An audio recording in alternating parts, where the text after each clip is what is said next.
Hey guys, welcome to Pocket Saga. So in today's video we are gonna see, what if Ash settles down with Serena after becoming world champion, part 1.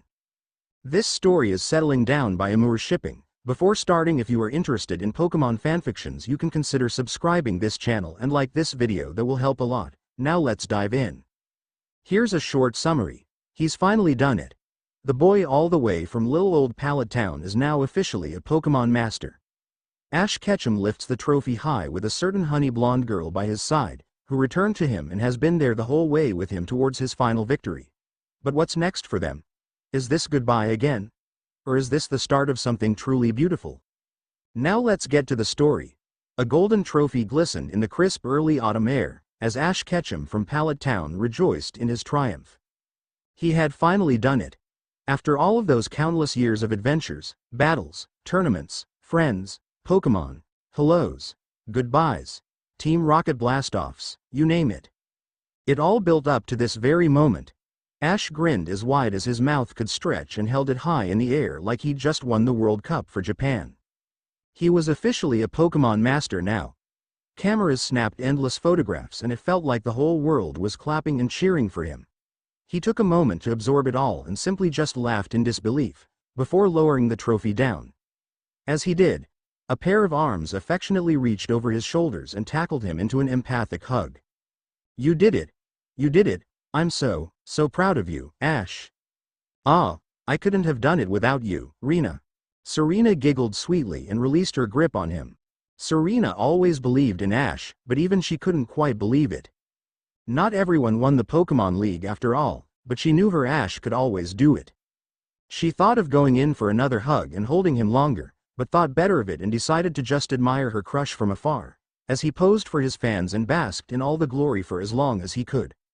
All she could think about now was all the memories they had shared together, from the very first day they met at the summer camp as kids, to their reuniting in Kalos, to now. Absolutely infatuated with this wonderful boy, now man, the whole way through. Of course there was a big gap in between each stage though. Yet she remembered it all like it was yesterday. The day she parted ways with Ash, Clemont and Bonnie was the start of the rest of her life. She had a plethora of success in Hoenn and came so close to winning it all. She even met May and Max, who told her plenty of stories about Ash, which kept her going and inspired her to reach the highest of heights of her wildest dreams. Hoenn really made her the woman she is today and finally allowed Serena to discover herself fully. But she was still incomplete. She had moped about for days and felt lost after doing all she could in Hoenn. That was until she suddenly got a phone call at the Pokemon Center, from the person she wanted to be with the most. One phone call was all it took for reunion number 2. Before they knew it, they were traveling again together, but just the two of them this time. He really picked her and her alone, out of all of the friends he had made in his life. Serena loved Clemont and Bonnie like a brother and sister, but she always wished she could have had more time with just Ash. And that's exactly what she got. She was there every step of the way, through Ash's latest and arguably most important journey. And it resulted in this. Pure elation. Pure love. Serena blushed as she stared down at the stadium floor and let Ash have his moment in the limelight. She slowly walked away, but then Ash suddenly came over and put his arm around her and used his other one to point at her, as if to say, she's the great woman behind him that made all this possible. Serena didn't know where to look and just shyly waved at the crowd and viewers watching at home. Ash lifted the trophy one last time and then exited the stage with Serena, hand in hand. Serena had finally gotten over the anxiety of grabbing his hand, and they had been doing it frequently, without even thinking about it now. You know, this trophy is every bit yours as it is mine, Rena. You've been such an important part of my life these past few years. I really owe you a lot. The whole Rena nickname thing was a new thing, which only summed up the change in their relationship since Kalos. Ash had a point, but Serena just shook her head modestly. No, Ash. This is all you. I just gave you a helping hand, as all good friends do. Well, there was a reason I called you before setting off on this particular journey, but anyway, I just want to thank you for everything. You truly bring the best out of me. Ah, no need to thank me, Ash. I'll always be here for you, you know that. Ash nodded and Serena smiled back. They walked out of the stadium and found more photographers outside. They decided to take a detour to avoid them and head back to the Pokemon Center they were staying at during the tournament. Ash was met by more applause as he entered. He could get used to this. But honestly, right now, he was exhausted and needed to lie down. He gave his Pokemon to Nurse Joy, including a heavily battle-scarred Pikachu, and headed up to his room with Serena. They said, "See you later," and were about to part ways to their respective rooms, when Serena suddenly started softly crying. Ash stopped immediately, with one foot in the door. His absolute favorite sound was Serena's laugh, but his heart didn't flutter at all at this. He slowly turned his head and saw a small tear trickling down her beautiful face. It was almost criminal for such a lovely face to be so sad. Serena thought Ash had already gone in his room and was taken aback when he gently placed a careful hand on her shoulder. "Hey, what's wrong?" "Oh, nothing. You go get some rest, don't worry about me." Serena shielded her face away from Ash, not wanting him to see her like that, and rushed into her room, trying to close the door behind her. But Ash was having none of it, not for a single second. He stopped the door from closing and followed Serena over to her bed. Serena sat by the window and quickly dried the tears off her face with her hands, while keeping her face firmly in the opposite direction of Ash's gaze. "Just go, Ash. Ignore me. I'll be okay. Now, I could never do that. I'm not leaving until you talk to me. Remember what you said to me after I lost to Wulfric, back in Kalos?" "And no," sniffed Serena. "Well, let me remind you. You said I could talk to you about anything. Absolutely anything. And now I say the same to you now. Me and you. We've been through too much to keep things to ourselves. I mean, I was a bit of a dick that day, and I recall getting whacked in the face by a few snowballs." Serena laughed a little, and there it was again. His favorite sound in the universe. A bit of a dick? Ash laughed along too, something Serena had always loved too since day one. "Alright. Okay. I was well out of order that day. But come on. You know what I mean. Please, don't shut me out. You know I really care about you and hate seeing you like this." Serena sighed and admitted defeat. She didn't want Ash getting upset too, especially not on his big day. "Alright. I'll talk." Ash smiled warmly and waited patiently until Serena was ready. After a few more sobs, she began to explain everything. "You see, I'm over the moon for you right now.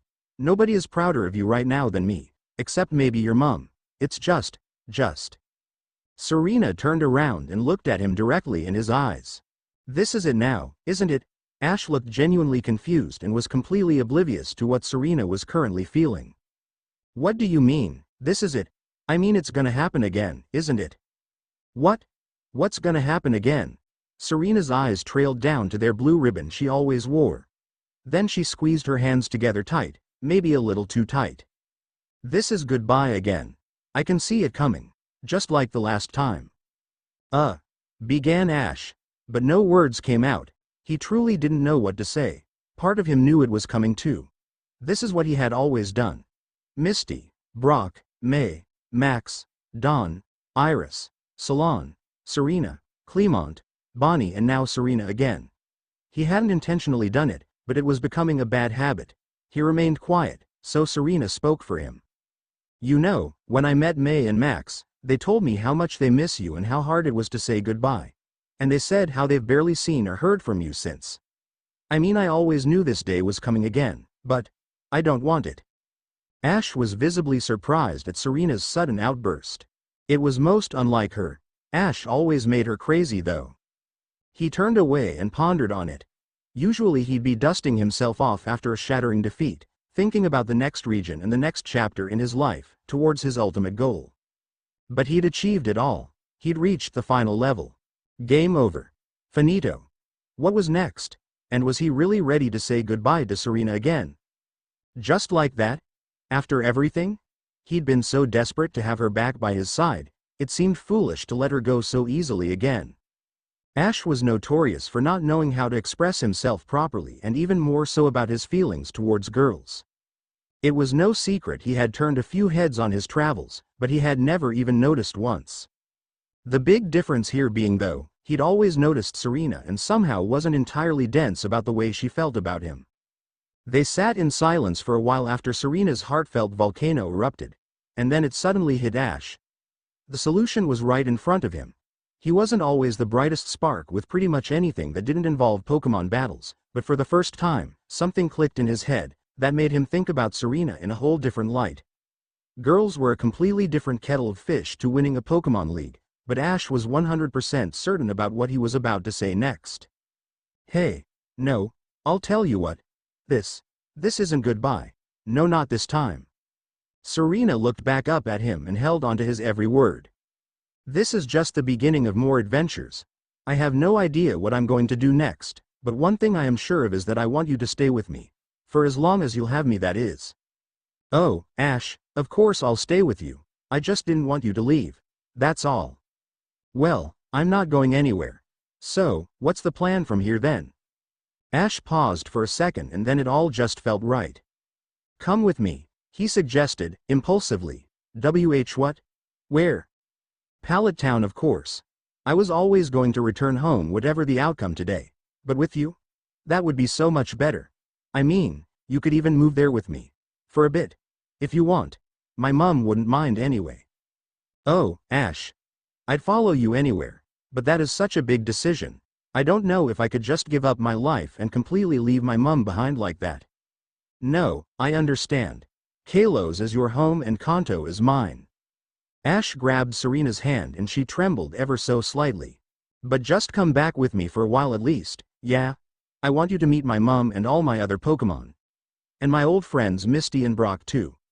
Kanto could be your home too, you know. Serena just stared blankly at him for a few seconds, just trying to process everything. Then she seemed to make her mind up and her whole face lit up like Lumio's prism tower at night. Okay. Yes. Let's do it, Ash. Ash became overcome with emotion and hugged her suddenly. Serena never complained about any opportunity to get close to her Ash, and this time was no different, even if it caught her off guard. The hug lasted a good few minutes, until they reluctantly prized themselves apart. However, they were still holding hands and only just realized. They both blushed. This felt like that part in a movie where they would inevitably give each other the eyes, close them and lean closer and closer until Ash let go of her hands and leapt up from the bed. Serena disappointedly snapped her eyes back open and looked visibly distraught that she had got the wrong idea. At least she hadn't pursed out her lips yet and saved herself that embarrassment, she thought. Of course they had shared a kiss before, but it was more one-sided and funnily enough, it wasn't actually ever mentioned again. They both remembered it fondly, but Serena had never known how to bring it up and decided it was better not to. After all, it was bad enough she still felt like she was being friend-zoned at times. But then other times, it felt like it was only a matter of time.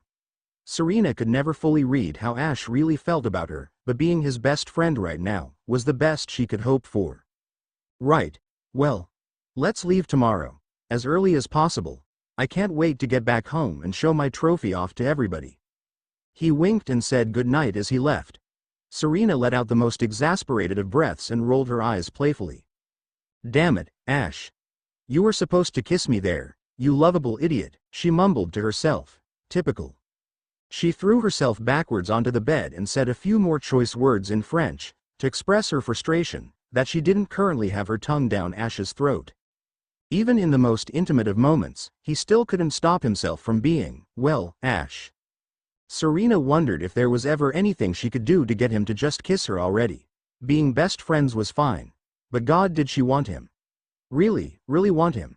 She missed those lips from the first kiss and needed him to kiss her back if it ever happened again. Simply put, he was too hot for words and she was thirsty for him in every possible sense. Maybe she would have more luck in the next chapter of their story together. The next morning, Serena awoke to music quietly playing on her bedside radio.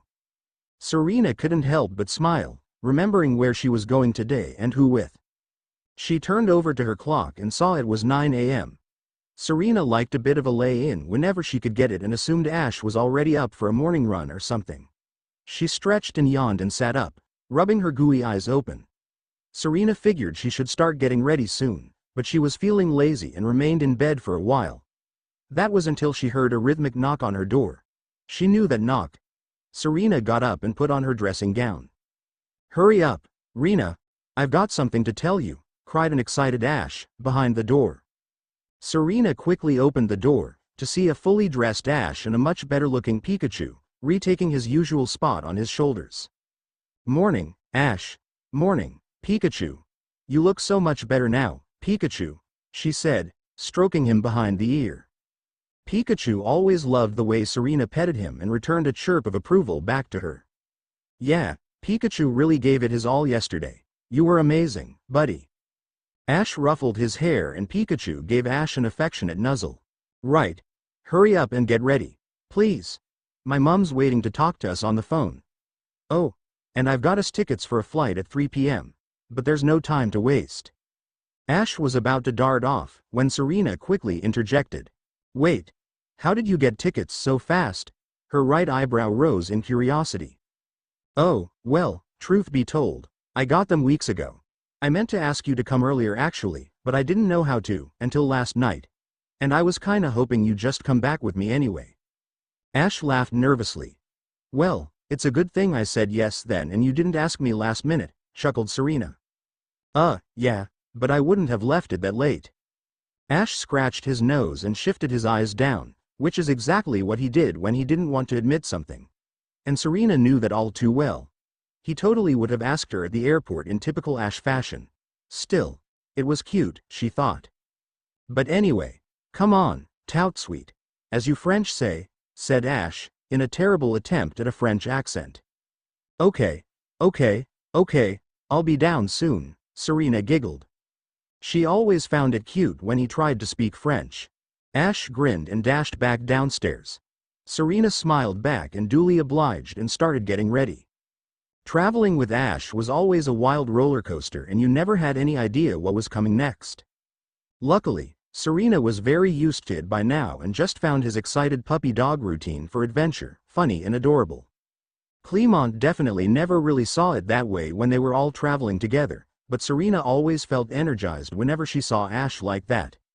And she was looking forward to talking to his mom again. They only talked briefly on the video call before she left Ash in Kalos. It wouldn't be too long until they actually met in person now. The woman behind how remarkable Ash was.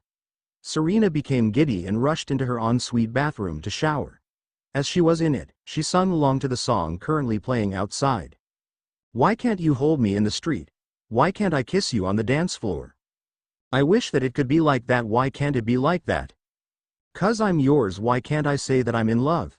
I wanna shout it from the rooftops. I wish that it could be like that. Why can't it be like that? 'Cause I'm yours." Serena may have been getting ahead of herself, as she hummed the rest of the song and started to let her imagination get the better of her. She had to quickly remind herself that she'd only been invited to Pallet Town and that didn't necessarily mean Ash wanted to be with her. Serena hated not knowing exactly where she stood with him, but always came to the conclusion that staying with him for as long as possible was better than parting ways again.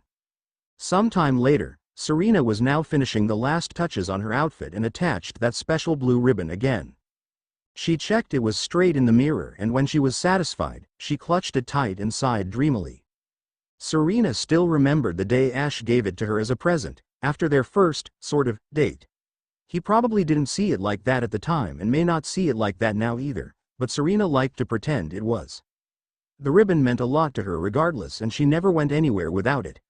It was a symbol of love and hope. Serena looked at herself one last time in the mirror and then nodded. She was ready. Downstairs, Ash was getting impatient and wondered what was keeping Serena. "Why do girls take so long getting ready?" he muttered to himself. "Hey, sorry to keep you waiting, is your mom still there?" Ash beamed at her. "No worries, yeah, she's waiting for us now, but she has to go soon." "Okay, well let's quickly go and say hello then." They walked over to the screen Delia was on. "Hello, Serena, so lovely to finally see you again. Darling, I hear my Ashy owes you a lot for his victory. I've already told him how proud I am." I guess you could say that, yeah." Serena nervously played with her hair. "Honestly, I just gave him an extra push. That's it. Ash did the rest by himself. He's a really strong trainer." Well, Ash did say you were incredibly modest about it all, but I would just like to say thank you for looking after him for me for the last few years. My Ashy has made a lot of friends on his travels, but never anyone like you. He talks about you a lot, you know, and I have to say, you are a very pleasant young lady." Ash scraped his shoe on the floor and lowered his hat down, to hide his face. Serena looked over at him and blushed a deep crimson red. She had no idea Ash had been talking to his mum about her all this time. "Oh, really? Well, I'm really flattered, Mrs. Ketchum. Please, call me Delia." "Oh, okay. Sure. Thank you for your kind words, Delia." "You're welcome, Serena. Now, Ash, you had something you wanted to ask me?" Ash nodded. "Well, make it quick please, honey. I've got to meet Professor Oak soon." Ash tipped his hat back up and faced the screen. Yeah. So, I know this is short notice, Mum. But I'm gonna make my way home soon and I'm actually bringing Rena with me, if that's all right." Delia looked a little surprised at first but quickly nodded in approval. "Of course it's all right. I think it's about time I met Serena, after all." "Yeah, it is. Thanks, Mum. But I was also wondering if she could maybe stay for a little bit too?" "Oh, right. Well, this really is short notice," Delia laughed. "But any friend of yours is always welcome. I'll make up a guest room when I get back." "Thank you so much, Delia," chimed in Serena. "No problem. I look forward to meeting you later." And with that, they ended the call and waved goodbye. "Your mum is so kind, Ash. I see where you get it from now," admired Serena. Yeah. Mum's always been like that. Thanks, Rena. I just hope you'll like Pallet Town when we get there." "Don't worry, Ash. I'm sure I will," she winked at him. "So, what are we doing while we wait for our flight?" Serena smirked at him, half expecting what he was going to do next. Now, that's a surprise," said Ash, excitedly. Then he suddenly grabbed Serena's hand and rushed her off her feet and took her outside. Serena held on to her hat. She knew they would be running off somewhere in a flash and she loved it when he suddenly took her with him. Serena remembered what life was like before she met Ash again in Kalos. All she would do every day was Rhyhorn training and other unfulfilling things that got her absolutely nowhere in life. But the day she saw Ash risking his life for his Pokemon on TV, was the day that all changed. It was crazy how different she was now when she looked back on it. Delia said Ash owed her a lot, but it was more like the other way round. In short, Ash spiced up her life in more ways than one and perhaps the spicing up wasn't done yet. Serena had no idea where Ash was taking her, but didn't care one bit. She just watched as his unruly hair blew in the wind. It felt like slow motion as he looked back at her, smiling that silly goofy expression of his, he always got when he was overexcited. Serena had always fancied him and his stupid handsome face, more than it was probably normal to fancy someone. But she had to face the reality that it was unequivocally more than a crush now. She had fallen hard for him a long time ago. Maybe now it was time to bite the bullet and finally confess, she thought. If he wasn't so unbelievably dense, maybe he would have gotten the message the day she kissed him. Or maybe he didn't like her at all that way. Either way, Serena just needed to pluck up the courage and spell it out to him. One day at least. After one last hurrah around the city, including lots of sightseeing and delicious food, Ash and Serena suddenly found themselves leaving it all behind. A whole 2 years together alone in this region. And now it was time to lock all the memories away and end this significant passage of their lives for good. Never an easy thing, especially when they had so much fun and achieved so much here. Yet, they had already checked out of the Pokemon Center and had all their luggage ready and packed at the airport check-in. The clock was ticking ever closer to 3 p.m., as everyone rushed about in every direction. The intercom suddenly turned on and an announcement came through. "The 3 p.m. flight to Kanto is now ready to board. Please have your tickets ready and have a safe flight." "Well, this is it. Here we go," said Ash. "Are you 100% sure you want to do this? I know you miss your mom." Serena nodded in understanding. "Yeah, I do miss her. A lot. But if I'm being honest, there's nothing left for me back in Kalos. Except her of course and maybe Clemont and Bonnie. But they have their own lives now. Besides, I hear Kanto has a few Pokemon showcases and contests starting up that I might be interested in. So, maybe that's where I'm meant to be next." She smiled at Ash and he gave her a reassuring one back. "Besides, my mom can always come and visit and I can still go and see her anytime." "Okay, so you've definitely made up your mind then? No going back now, right?" No, going back. Onwards then? Serena looked back outside, then to the boarding gate ahead of them and then back at Ash. Yes. To the future. Ash held out his hand and Serena gave him hers. He squeezed her hand and then they walked through the boarding gate together. After a lengthy 7-hour flight and 2-hour train ride, Ash and Serena made their way up the hill that overlooked Pallet Town. They were desperate for some much-needed rest and lazily dragged their legs the rest of the way, struggling to carry their luggage with them. It had been an extremely long day and it was nearing midnight now. For the whole journey, Serena was anxious about going to a whole new region she barely knew a thing about and her head was playing ping-pong with several different intrusive thoughts. Yet, now she was here, all she wanted was a nice warm bed. She could worry about everything else tomorrow. With the last remains of energy they had left, they finally reached the front door and sighed in relief. Ash unlocked and pushed it open quietly, assuming his mum would be fast asleep by now. "Just drop your luggage anywhere. We can unpack tomorrow," said Ash. "Okay. I'll just leave it in the corner over here," replied Serena, moving over to the other side of the room. Ash followed suit and put his stuff next to hers. Then he put his hands on his hips and scoffed. "I have to say, it's good to be home, but it's definitely an odd feeling after being away so long." "Oh, I can only imagine. So, what do you think then?" "Oh, well, I'm too tired to really say much now, and it's a little surreal to be in your house to be honest," joked Serena. "But it's cozy. And Pallet Town seems nice too from what I saw on the way here." Ash grinned. "Well, I'll give you the grand tour tomorrow, but yes, I'm beat too. So, let me show you to the guest room." Ash helped Serena settle in and got her some pajamas from her suitcase and then said goodnight. Ash couldn't help but love the fact Serena was actually back here with him. There was no way he was letting her go so easily.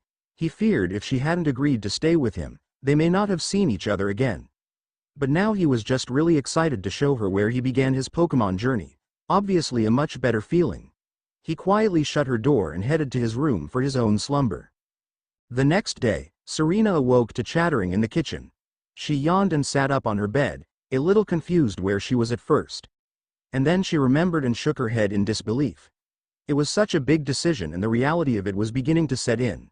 She did all this just for one boy. But the most special boy.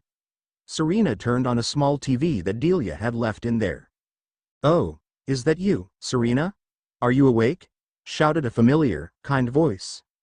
Serena quickly scrambled out of bed and opened the bedroom door. "Oh, yes, it's me. Hello, Delia." Delia walked over to Serena and gave her a welcoming hug. "Hello. So lovely to finally meet you. I've made you breakfast. You can come and get it whenever you're ready." Ash couldn't wait and is already eating in the kitchen. Serena giggled at the last part. "Now why doesn't that surprise me?" Delia laughed with her. "You know my Ashy, he's always loved his food. Well, don't be too long. I'm looking forward to getting to know you." Serena nodded. "Yeah, me too. I'll just freshen up and I'll be right with you."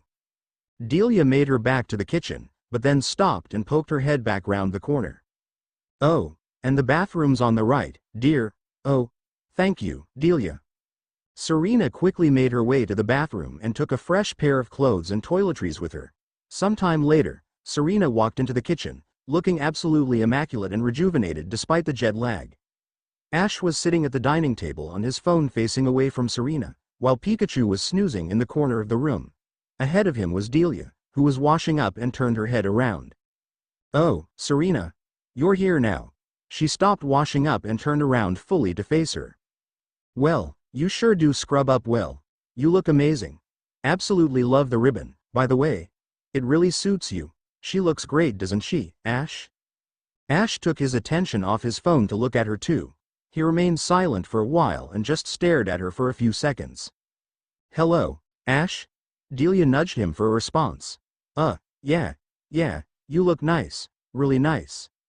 Serena giggled. "Well, thank you. So do you." If Delia wasn't there and she had the right kind of confidence, she would have said what she really thought and told him how hot he looked right now. She could say that at any given moment in all honesty, but she never had the gumption to say it. There was a bit of an awkward silence for a bit until Delia broke it. "Right, well, your breakfast is in the microwave, Serena. I'll just quickly warm it up for you. Please, sit." She motioned toward the chair next to Ash. "Thank you, Delia." Serena sat next to Ash and was so tempted to grab his hand, but decided against it. She had to remind herself she was technically just a guest and being in Ash's house didn't necessarily mean a thing. But she was practically living with Ash now and it was conjuring up a fanciful fantasy in her head. Delia quickly prepared her breakfast and put a plate full of eggs, bacon and toast in front of her. "Merci." "Oh, that's right. You're from Kalos, and they speak French there, right?" "Yes, we talk English too, of course. But French is the primary language." "Now that's interesting. I don't suppose Ash knows any French after spending so long there?" Serena laughed. "He knows a little, but he's not very good at it, bless him." Delia chuckled. "Hey, I try my best. I just can't get the accent right," interjected Ash. "Well, yeah. You could be worse to be fair." Ash looked at Serena smugly, to which she just playfully rolled her eyes back at him in response. Delia observed their dynamic closely, very intrigued by it.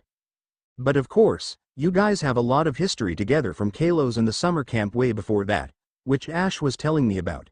And now you're back from another long journey together. And it's quite amazing how Ash has achieved all his dreams with you now, Serena. You must be his good luck charm." "Yeah, I guess it is. And I don't know about that, I'm just glad I could be a part of such a big part of Ash's life."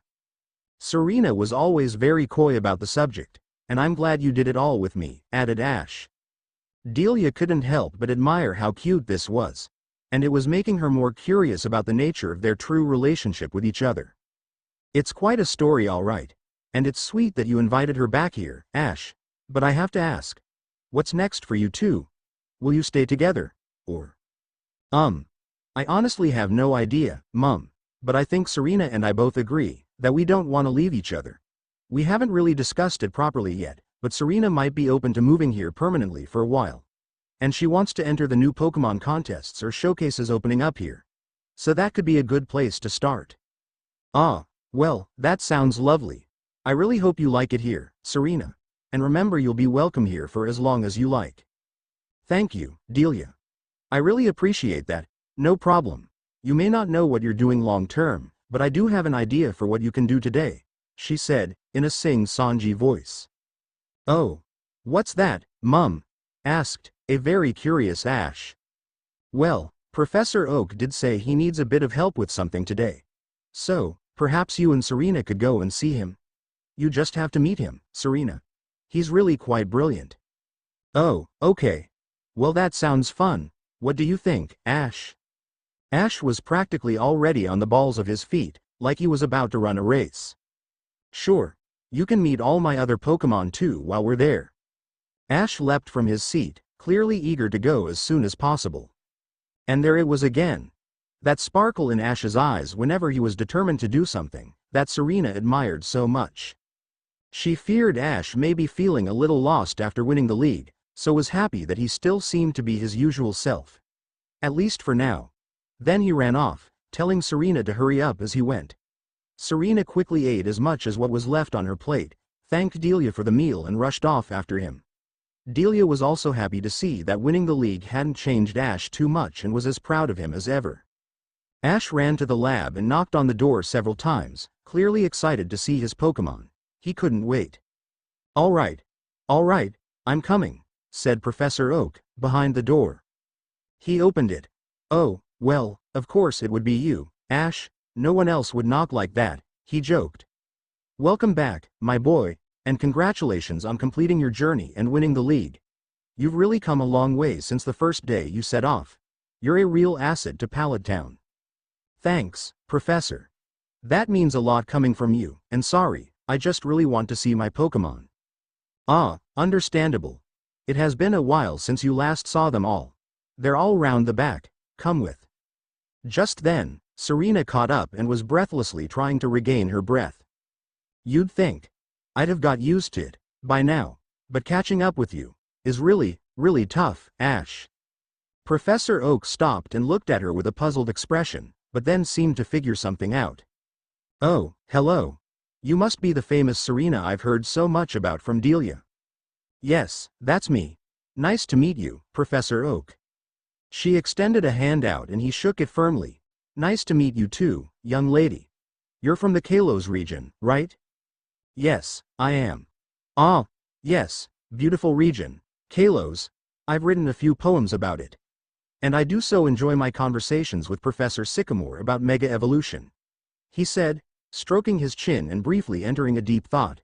Anyway, we were just about to say hello to all of Ash's Pokemon. Are you coming? Serena nodded and then they all headed over to see them. Hey. Where's Tracy, Professor? Oh, he had to go run a few errands.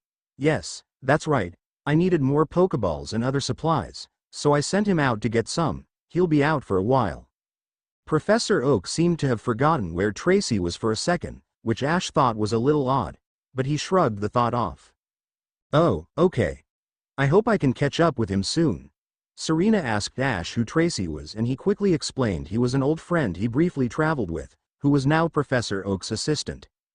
Serena was always interested in meeting more of Ash's old friends, because May and Max were so good to her during her time in the Hoenn region. And if they were anything to go by, Ash definitely picked his friends well. He also picked very interesting Pokemon too, thought Serena, as she saw Bulbasaur trying to keep the peace between a few of the more naughtier Pokemon on site. There they are, exclaimed Ash. Hey, everyone, it's me, I'm back. He waved his arms about. There was silence for a second or two and then a stampede of Pokemon suddenly came charging towards them.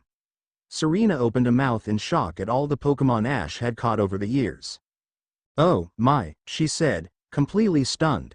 At the front of the pack was none other than Bayleaf herself, who was clearly still just as infatuated with Ash as ever. She tackled him to the ground first and nuzzled her head against his. The others joined shortly after and welcomed their much-loved trainer back with joy. Ash embraced them and gave them just as much love back. Serena looked over at Bayleaf on top of Ash and couldn't believe how much affection she and the rest of the Pokemon had for Ash. And then she couldn't quite believe her next thought, but she was actually becoming quite jealous of Bayleaf being on top of Ash. She too would happily tackle him to the ground anytime, cuddle him and stare into his big beautiful brown eyes all day long. But unfortunately it wouldn't be that simple. And she wasn't a Pokemon, so it may not go down as well if she did it. She may never be as lucky as Bayleaf, she thought finally. Hey, Rena. Come meet the gang. Everyone. This is my good friend, Serena. Give her a nice big welcome please. Serena quickly snapped out of her self-indulgent thoughts. Hi, everyone, nice to see you all, she said nervously, still overwhelmed by the sheer amount of them. She knew all of Ash's Kalos Pokemon of course, but there were so much more than them. The Pokemon all greeted her back in their own way and the Kalos Pokemon were happy to see her again. Bayleaf was more reserved, however, and simply just stared blankly at her. She could instantly sense that she was a contender for Ash's attention. Ash and Serena stayed and played with them for a while Professor Oak went back inside to conduct some tests. Then Ash took Serena on a brief tour of the whole place and walked her over to the ranch, where a number of Pokemon were galloping up and down.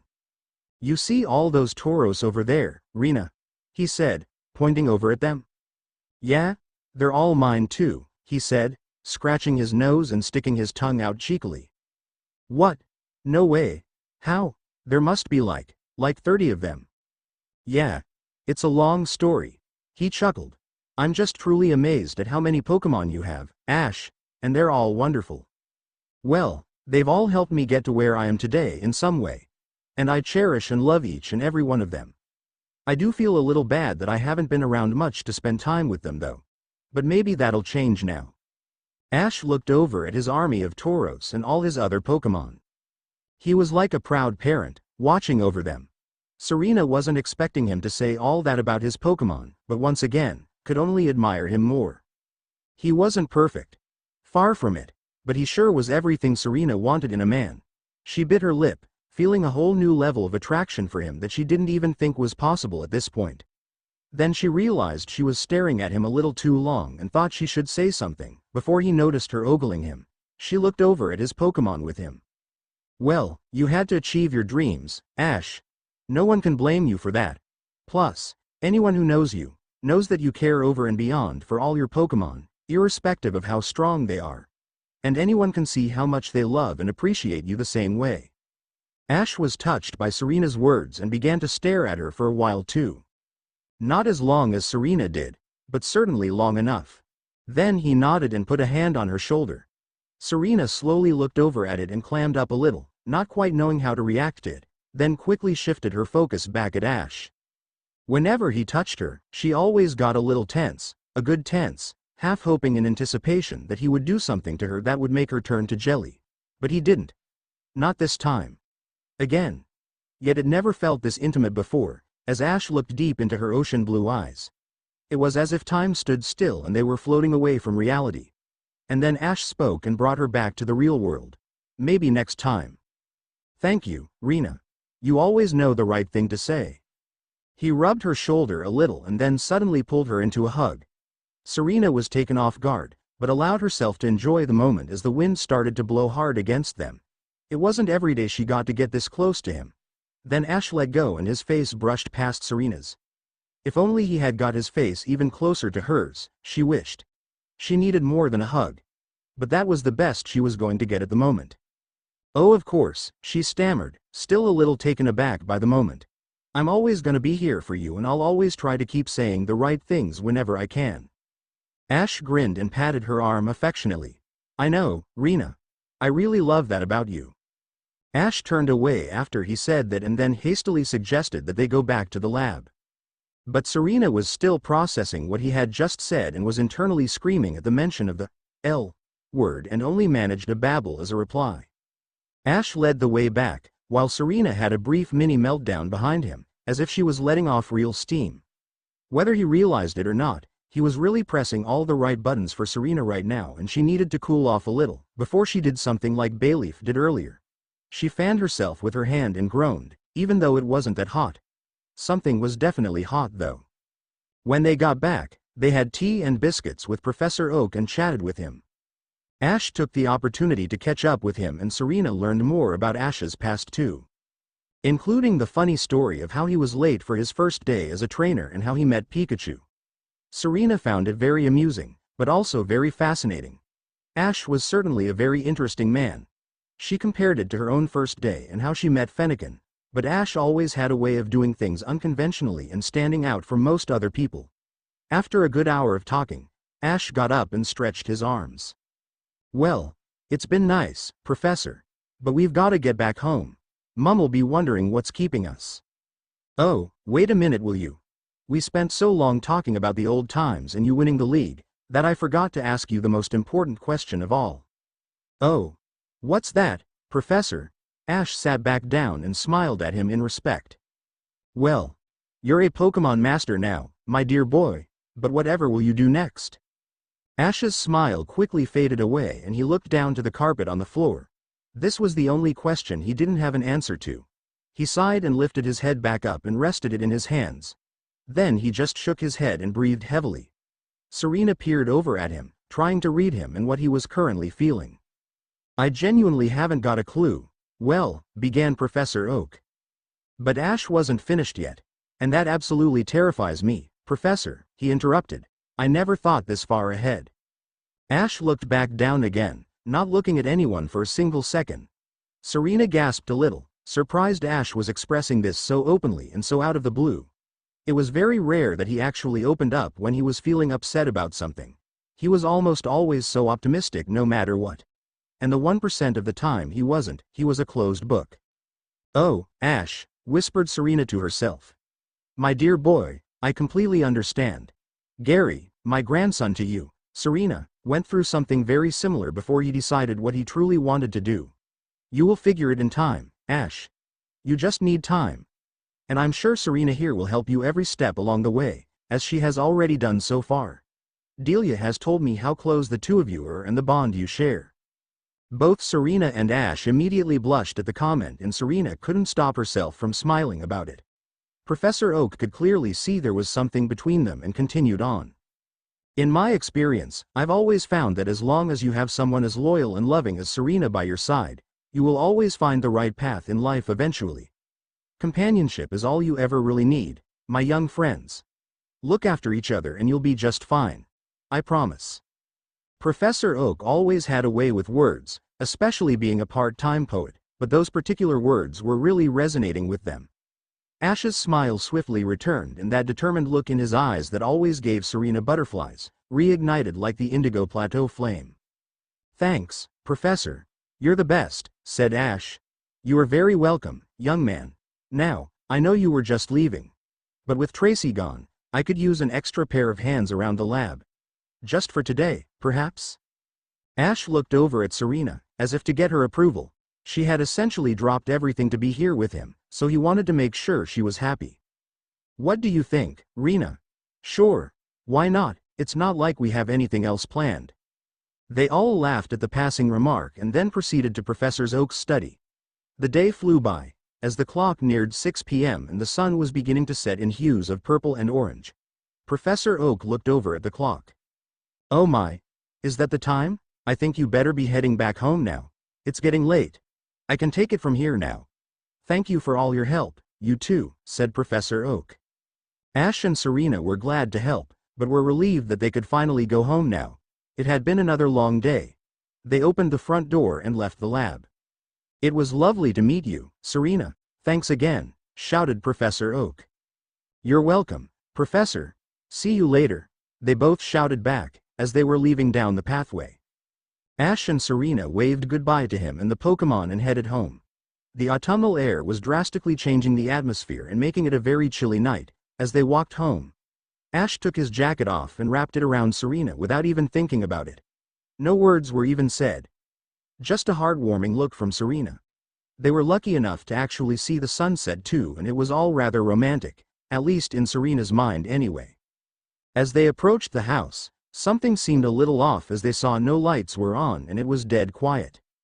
Ash looked at Serena with a slightly worried look. He told her to stay behind him, assuming the worst. His first thought was that this could possibly be another Pikachu nabbing attempt from Team Rocket. He hadn't seen them since before the tournament and was wondering when they would show up again. He quietly took out his keys, trying to stop them from jangling, and turned them in the lock. But he quickly realized the door was already open and stopped turning the key. This was very strange. Very strange indeed. He decided he would try the rush in and take them off guard approach. He let Serena in on the plan and then they both nodded. Ash barged in and shouted, "All right. Come out wherever you are. If that's you, Team Rocket, you're in big trouble." There was silence for a bit and then a few sniggers. Ash looked around confusedly and then the lights suddenly came on. He squinted his eyes to get used to the light, and when they finally adjusted to it, he opened them to see several familiar friendly faces, including a certain red-headed girl at the front of them all. They all bellowed out, "Surprise!" Ash was gobsmacked as his eyes trailed down the line of people smiling at him. Serena gingerly opened the door and walked in, bemused at what was going on too. Delia and Pikachu emerged from the kitchen with party hats on and blue party horns. What's going on?" "Well, duh, isn't it obvious?" said the red-headed girl. She clicked her fingers and pointed upwards to a banner that said, "Congratulations, Ash." Several balloons had been put up too, and there was lots of food laid out on the living room table. "Oh, wow, you did this all for me?" Everyone nodded and clapped for him. "Of course. You didn't think you could just go and win the whole freaking league and not get any kind of party? We're all so proud of you. Now, are you just gonna stand there? Or are you gonna give me a hug?" "Thanks, Misty." And yes, of course. Misty wrapped her arms around Ash and hugged him tightly. She spotted Serena in the corner of her eye as she hugged him. Misty had no idea who she was and wondered why she was with Ash. As far as she knew, all his closest friends had already been invited to the party. Misty gave her a half smile and then decided to hug Ash longer than was needed. Serena furrowed her eyebrows and had a distinct look of jealousy on her face. Who was this girl? And why was she hugging Ash for so long? Serena didn't want to assume anything, but she didn't like this one bit. When Misty finally let go of Ash, Serena quickly changed her expression and put a fake smile on. "So, how did you guys put all this together so fast?" asked Ash, with his hands on his hips. "Well, it was all my idea," Misty butted in, before anyone could speak. "Oh. Well, that's nice of you, Misty. It must have been a lot of work to get everyone here." "Yeah, well, it was a collective effort to be fair. I phoned Tracy, Gary and Brock. Then Brock phoned May, who told Max. Then May phoned Dawn, who tried to get Iris and Salon to come, but they couldn't make it. And then your mum told us about Bonnie and Clement and insisted we invite them too. But we didn't have their numbers, so we got Professor Oak to phone Professor Sycamore, who told them about it. And now we're all here. Haha. No way, Professor Oak was in on it too? We were just helping him at the lab. That's right, said Professor Oak, walking in behind Ash and Serena. I have to confess, Delia and I knew about it the whole time. And we both made sure that I distracted you long enough to let everyone set everything up for you here. Ah. Well, thank you so much everyone, said Ash. Everyone clapped for him again. He reveled in the moment and was happy to see so many of his friends come all this way here for him. But then he quickly looked over at Serena and saw that she was looking down at the floor shyly and awkwardly twiddling her thumbs. She wasn't sure how to introduce herself, but she wouldn't have to. Oh, and for those of you who don't know her, this is Serena. Ash pointed towards her. Then he rushed over to her and put an arm around her. Serena blushed a little, with the limelight on her all of a sudden now. She refuses to take any credit for it, and I think she's probably tired of hearing it by now, but I really owe my victory to her. We've known each other since we were kids and reunited a few times over the years. But these past few years in particular, she's really been my rock and the most amazing friend, so, please give her some love too. Everyone clapped for her too. Serena simply just bowed her head in thanks. Misty was the only one who didn't applaud, however. She simply just analyzed her calculatingly with her piercing green eyes. She had no idea Ash had known her for so long, longer than her in fact, and had never even heard of her until tonight. One thing she was happy about though, was Ash just calling her a friend and nothing more. With the introductions out of the way, Bonnie ran over to Serena and hugged her, and Clement followed too. Serena had missed them both greatly and was glad they were there to make her feel more comfortable. May and Max were next to greet her and were happy to see her again as well. Others quickly followed afterward, and Ash reconciled with all of his old friends one by one. It was a little overwhelming for him at first to have so many people here for him, but it was such a great feeling to be able to see them all again after so long. Some longer than others. Everyone had changed so much, especially Max and Bonnie, who had sprouted and grown up quite a bit since Ash last saw them. Serena was busy catching up with Clement and Bonnie. Bonnie in particular was very elated to see Serena again. Serena had always been like a big sister to her. They had not seen each other since Serena kissed Ash at the airport, which Bonnie was quick to bring up during their conversation. Serena immediately felt embarrassed about it all and kind of wished she hadn't done it in front of them. But she never regretted it for a single second. The taste of Ash's lips was too good to have any regrets about it. She just wished Ash had brought it up at least once since it happened, but he never did. The party was getting into full swing now, as everyone either caught up with or got to know one another. Tracy was in charge of the music and kicked the party off with "Shivers" by Ed Sheeran. There had been quite a few new developments with everyone, as May announced a fairly new relationship with Drew. Max pretended to be sick at the very mention of it, which made everyone laugh. But that wasn't much of a surprise to Ash and Brock, who could always see there was something between them. What was more surprising was Gary announcing that he and Dawn had been dating a while now. No one saw that coming, and there were a couple spat-out drinks. However, that was nothing compared to Brock's announcement that he had finally actually found a girlfriend. Everyone who knew him couldn't believe it, after all the seemingly endless amount of rejections he had got. Brock had truly matured into a fully grown man, and he had even become engaged, showing everyone pictures of his wife-to-be in the engagement ring he bought her. Misty and Ash were the first to congratulate him and perhaps the most surprised, as they had known Brock the longest. All of these new developments had made Misty feel a bit lonely though, as she was still very much single. After all the announcements, everyone split up into their own little groups. Ash chose to stay with his reunited Kalos friends, who, even though he'd never say it out loud at the party, he deemed to be more than just friends.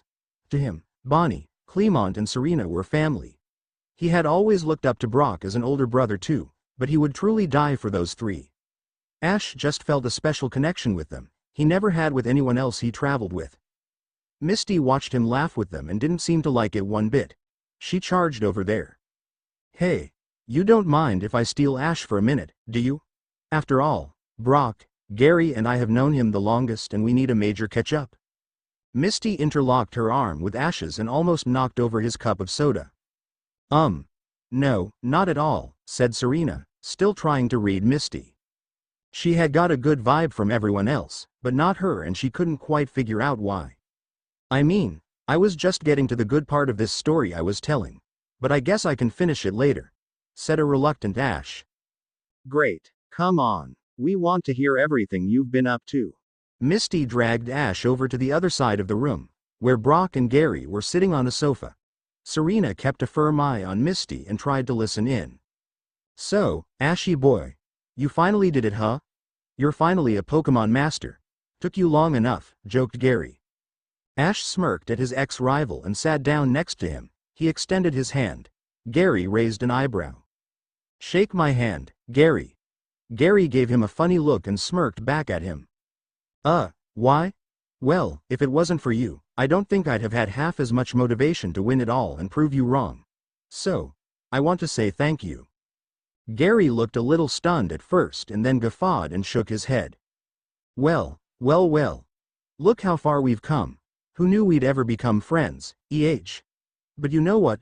Fair enough, mate. You really did prove me very wrong, and you are very welcome. Gary shook Ash's hand hard and to Ash's surprise, even hugged him.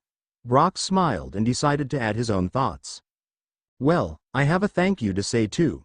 If it hadn't been for you, Ash, I'd have never realized my dreams of being a Pokemon doctor. And I have no idea where I'd be now if I hadn't gone on all those journeys with you. Kanto, Johto, Hoenn, Sinnoh. They all made me who I am today, and I actually really miss the old days. But I am truly happy where I am now. So, I guess what I'm trying to say is, I love you, man. It was Ash's turn to be stunned now, as he processed his older brother's words. Mate. You know you're like a brother to me. I should be saying thank you, to you, for guiding me through my early days, especially as I was a little annoying and naive at the start. That last comment got a laugh out of everyone. A little? Teased Brock. Haha. Well, I certainly had a lot to learn back then, but I really mean it. You've always been there for me, man. And honestly, I know we haven't talked much since Sinnoh, but as long as I'm still here, we should definitely meet up sometime soon. And I want to meet your fiancée at some point too, of course. Gotta meet the girl who's gonna be putting up with you, joked Ash. Brock laughed and nodded. Serena smiled too as she watched from afar. She knew Ash felt guilty about drifting apart from his Pokemon and friends, and it was so lovely to see him reaffirm those bonds now. Ash held out his hand and Brock smacked his own hand against it. They had a kind of friendship that would truly last forever. Tracy came over and joined them, to complete the original team. They all talked for a while about the old days and reminisced fondly about them. But Misty wasn't quite satisfied and had an irking question playing on her mind all night. She pulled Ash aside and asked to talk in private. They went to Ash's room and sat down on his bed. The rest of the boys looked at each other and shrugged. Brock had an inkling what was up though, knowing Misty the best out of all of them. Serena quickly snuck off from the party and couldn't stop herself from eavesdropping behind a slightly ajar door. She really didn't like this at all and had to know what was going on. So, long time no see, Ash. I really missed you, you know. Yeah. I missed you too. I'm sorry I didn't come to see you earlier. I've just been so focused on my dreams and everything. Yeah, I get that. But you could have come to see me anytime, you know. Just once at least. It does sometimes get kinda lonely at the Cerulean gym. Especially with my sisters being the way they are. I know, Misty. But it's not like I had the time to see anyone, not even my own Pokemon properly until now. Mumbled Misty. You say that. But you said earlier that you reunited with that Serena girl. So you basically came back for her, but not for me. Ash was a little shocked Misty had just said that and had a very stern expression on his face. He didn't like where this was going. As far as Ash was concerned, who he picked to travel with was none of her business and she didn't have the right to question it.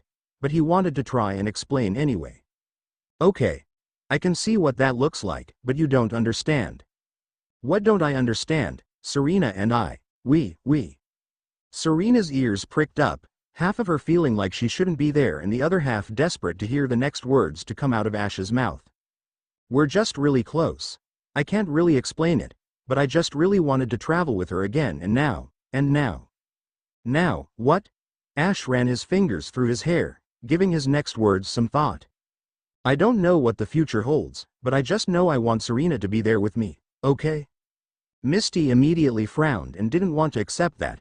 Whereas, Serena's heart was melting into a splattering mess. She put her hand against it. Okay, I get it. But what about me, Ash? Does our history mean nothing? Why didn't you pick me to go with you? I've always just been a phone call away. I'd have dropped everything at the gym. I'm sorry, Misty. You've always been one of my best friends and nothing will ever change that. I just wanted Serena. That's all. Misty was raging with jealousy at this point, her eyes green with envy. Conversely, Serena could barely breathe at this point and her heart was skipping beats. He wanted me? She whispered to herself. But I want you, Ash, shouted Misty. Her hand touched his knee. Ash didn't even react to it and chose not to acknowledge it. Serena was hearing every word and enjoying it up until now. She gritted her teeth together and was starting to think Misty was after Ash too. Serena poked her head round the door a little, ready to intervene if she tried anything on her man. Misty continued to touch Ash a little too inappropriately. You know, I heard you don't know what you want to do next, but you could always invite me on your next journey. Or just come by the gym. It could be like the old times. Misty was edging closer to Ash and trailed her hands up his leg, but Ash didn't seem to care one bit and just looked at her emotionlessly. I mean, I have been waiting for you all this time and you have matured a lot now, so who knows where things could go. Ash was looking uncomfortable now and shifted his eyes away from Misty, accidentally meeting Serena's beady eyes watching them. Serena's eyes widened, seeing that she'd been caught. But Ash remained quiet and just kept his eyes on her, as Misty got closer and started to rub Ash's leg. They could all hear faint music blaring from the living room, with Tracy's playlist currently playing. This Is What You Came For, by Rihanna. Baby, this is what you came for. Lightning strikes every time she moves. And everybody's watching her but she's looking at you, ooh, ooh. You, ooh, ooh, you, ooh, ooh you, ooh, ooh, you, ooh, ooh. You, ooh, ooh. The lyrics of the song couldn't ironically be any truer. Except Ash and Serena were both looking at each other, despite Misty trying to make a move on Ash. Then Misty started to move her face closer to his. Ash moved away quickly and got up. Misty looked disappointed and a bit flabbergasted, as Ash had just flat out rejected her in the most brutal way possible. Look, Misty. It's been nice seeing you after so long, but I haven't even got a clue what I'm doing next myself. But there's no way I'm just gonna suddenly leave Serena for you. We've already made our decision and Serena has already sacrificed plenty to be here. So, I'm sorry, but I won't be coming with you anywhere. But you're welcome to come visit me anytime while I'm still here. Ash began to walk away and grabbed the door handle. Serena quickly ran off back to the party. Misty tried to stop him, but Ash brushed her off. He walked out and wondered how much Serena had heard, but he didn't really care because he meant every word he said. Misty rejoined the party shortly after Ash, but kept herself to herself in a quiet corner of the room, not wanting to even look at Ash. Her plan had backfired terribly. Ash had immediately gone to find Serena and asked her if she was okay. Yeah. I'm fine, Ash. But what was Misty talking to you about? Asked Serena, acting like she wasn't listening the whole time. Well, I'm guessing you heard most of it behind the door. Well, yeah, I did, admitted Serena. Ash shook his head. Then it really doesn't matter, Rena. All you need to know is, I'm staying right here with you. He grabbed her hand and she smiled softly. She really didn't need to know anything more and was quite happy to just have her Ash back. Their little moment was attracting attention as everyone looked over, curious as to why they were holding hands and quite close to one another. Bonnie smirked, convinced that something was going on. She was only a 10-year-old kid, but having spent so much time with them, she knew more than anyone else that Serena fancied the hell out of Ash. Clemont was always more dense to it, so scratched his head at it instead. Then Ash suddenly thought of something. Rena? Yes, Ash? Remember that time you really wanted to dance with me at Pierre's dance party, in Kalos? Serena was surprised he still remembered that and blushed. She was absolutely devastated that day that she never got to dance with him and certainly didn't hide it. Uh-huh. Well, I didn't really get why you were so upset at the time, and I'm not sure I fully get it even now. But I know it would make you really happy if you finally got that dance, and your happiness is important to me." Serena tried to speak, but she just babbled again like earlier at the ranch. Ash really wasn't the romantic type at all, but the things he was saying to her since he won the league were really leaving Serena speechless. Only 3 words needed to be spoken now though, as Ash extended a hand. "So, wanna dance? In front of everyone?" "Yeah. Why not? I can dance now. You know, don't worry, I won't embarrass you." They both laughed. "Well, yes. You can dance now, and so can we. Take my hand then, please." Serena accepted Ash's hand and placed her hands in his. She wished they were dressed up at least half as good as they were at the showcase party, but this would have to do. Ash still looked just as handsome as he did that day to Serena. Everyone just watched silently as they slow danced. No one really knew what to make of it, but they all had their own theories. Whatever it was positively beautiful to see. Except of course, if you were Misty. Tracy walked over to his phone and decided to change the song to fit the mood. Then Don and Gary joined them and started to dance too. Bonini dragged Max over to dance as well, and Professor Oak and Delia soon followed. Everyone else started to join in too, dancing individually, while Misty just continued to drink her soda in her corner. The lyrics of the song swept them all away and got everyone's feet moving. "And now your song is on repeat and I'm dancing on to your heartbeat. And when you're gone, I feel incomplete, so, if you want the truth, I just want to be part of your symphony. Will you hold me tight and not let go? Symphony like a love song on the radio. Will you hold me tight and not let go?" Serena rested her head on Ash's shoulders and felt like pinching herself, to make sure this wasn't just another fantasy in her overactive imagination. It was anything but. The dance didn't last that long, but it was enough to satisfy Serena. She had finally got her dance with him. Shortly after, Delia went to bed and Professor Oak returned to the lab.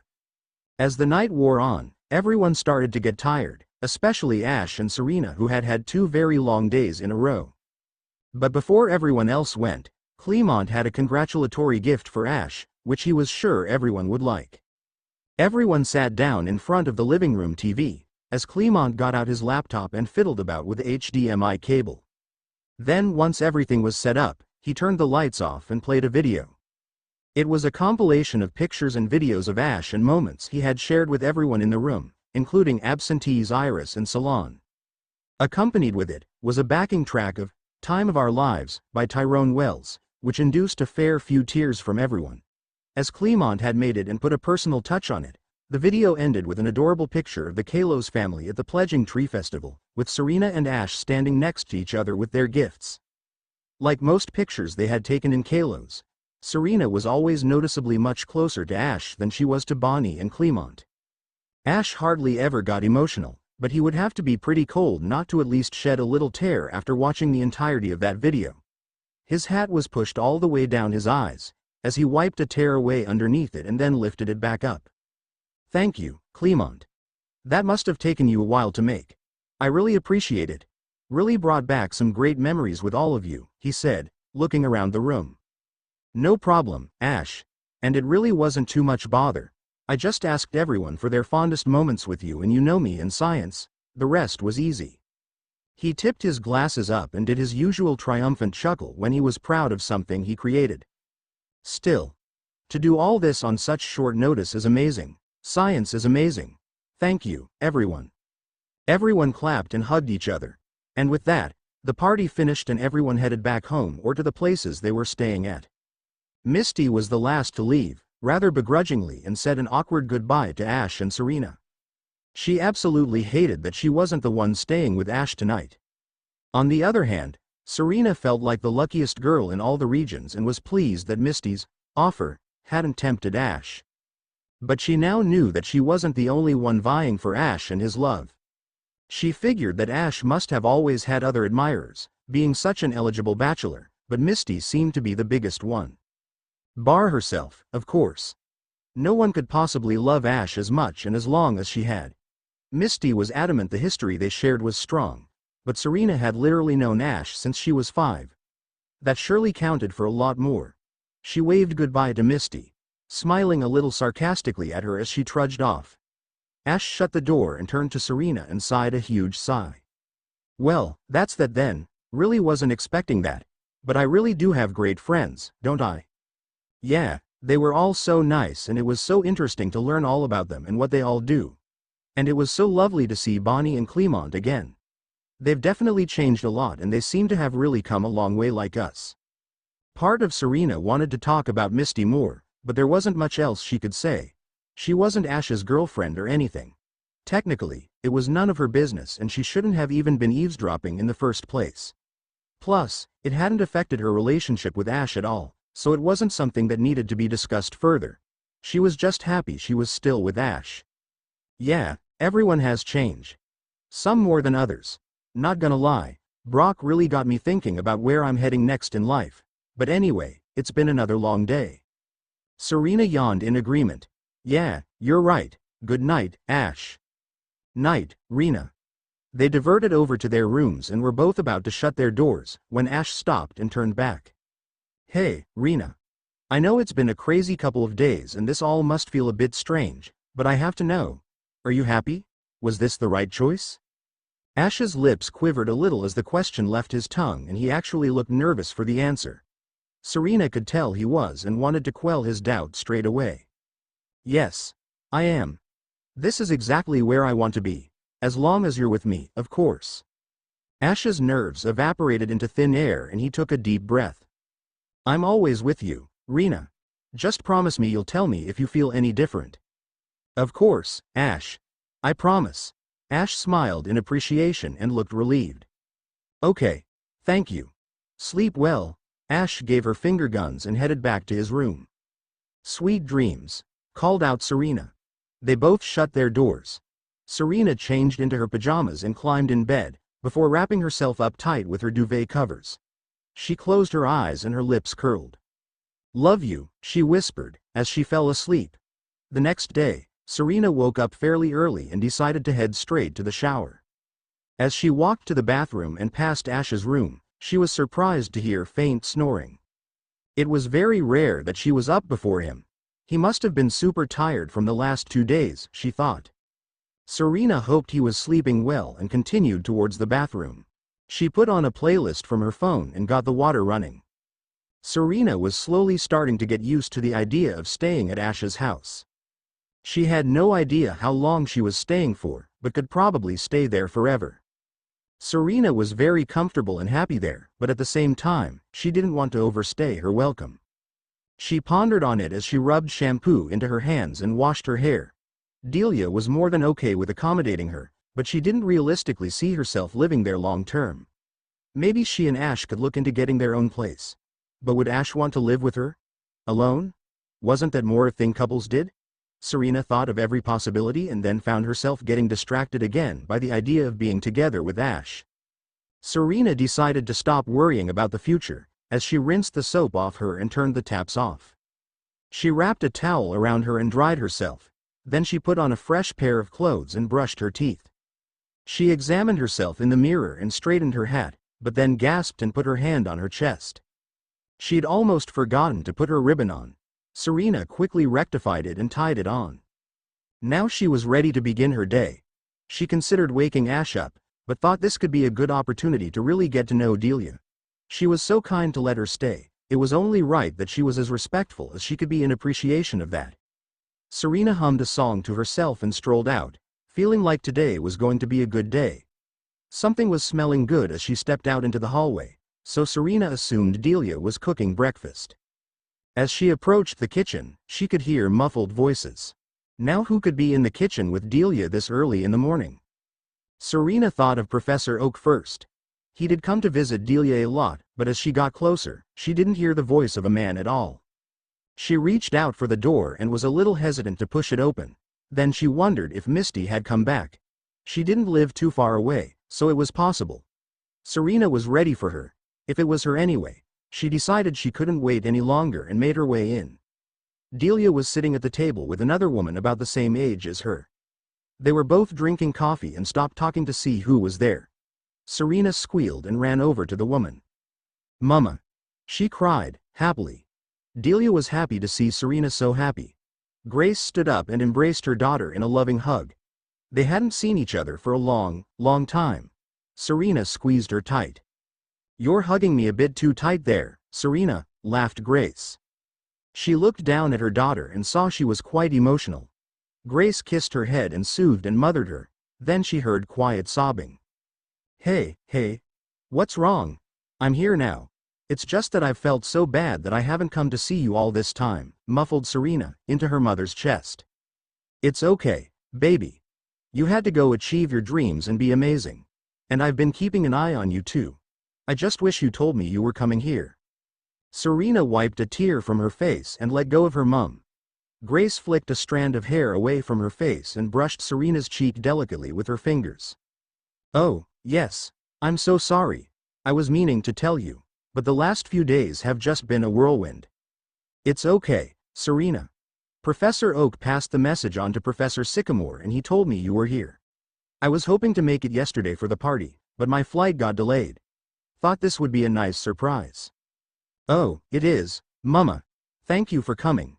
You're welcome, dear. Always wanted to see Kanto anyway, and Delia and I are getting along like a house on fire." Serena laughed. "Well, that's good to know. So, where's Ash? I need to congratulate him and thank him for looking after you all this time." "Oh, he's still sleeping, I think. Think the jet lag must have suddenly hit him." "Yeah, that's probably it. It'll be hitting me too soon."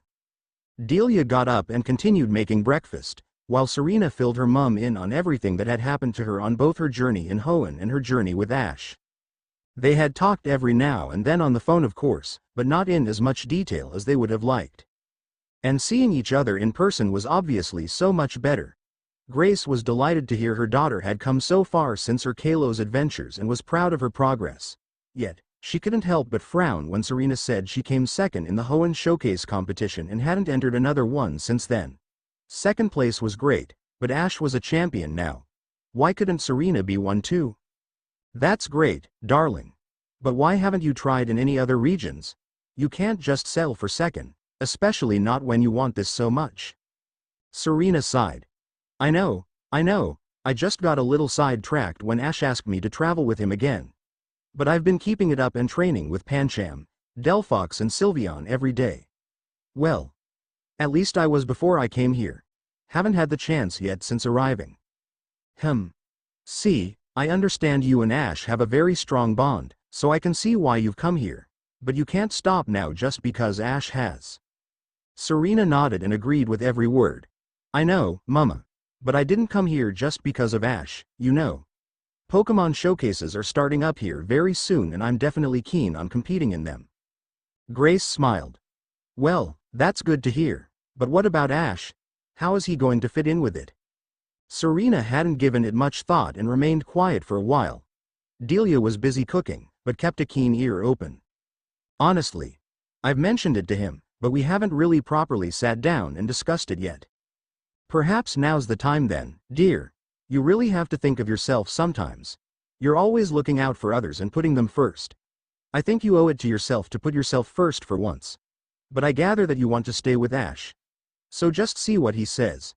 If he really wants to stick around, he'll come with you. I'm sure of it." "Yeah, you're right, Mama. I'll talk to him about it later." "Good. You better do. Don't forget that you challenged me to a Rhyhorn race to be able to stay on your journey, because you were that determined to do it. And you won. I want to see that determination and grit back in your eyes, yeah? Yeah, I'm going to make you proud. Oh, you already have.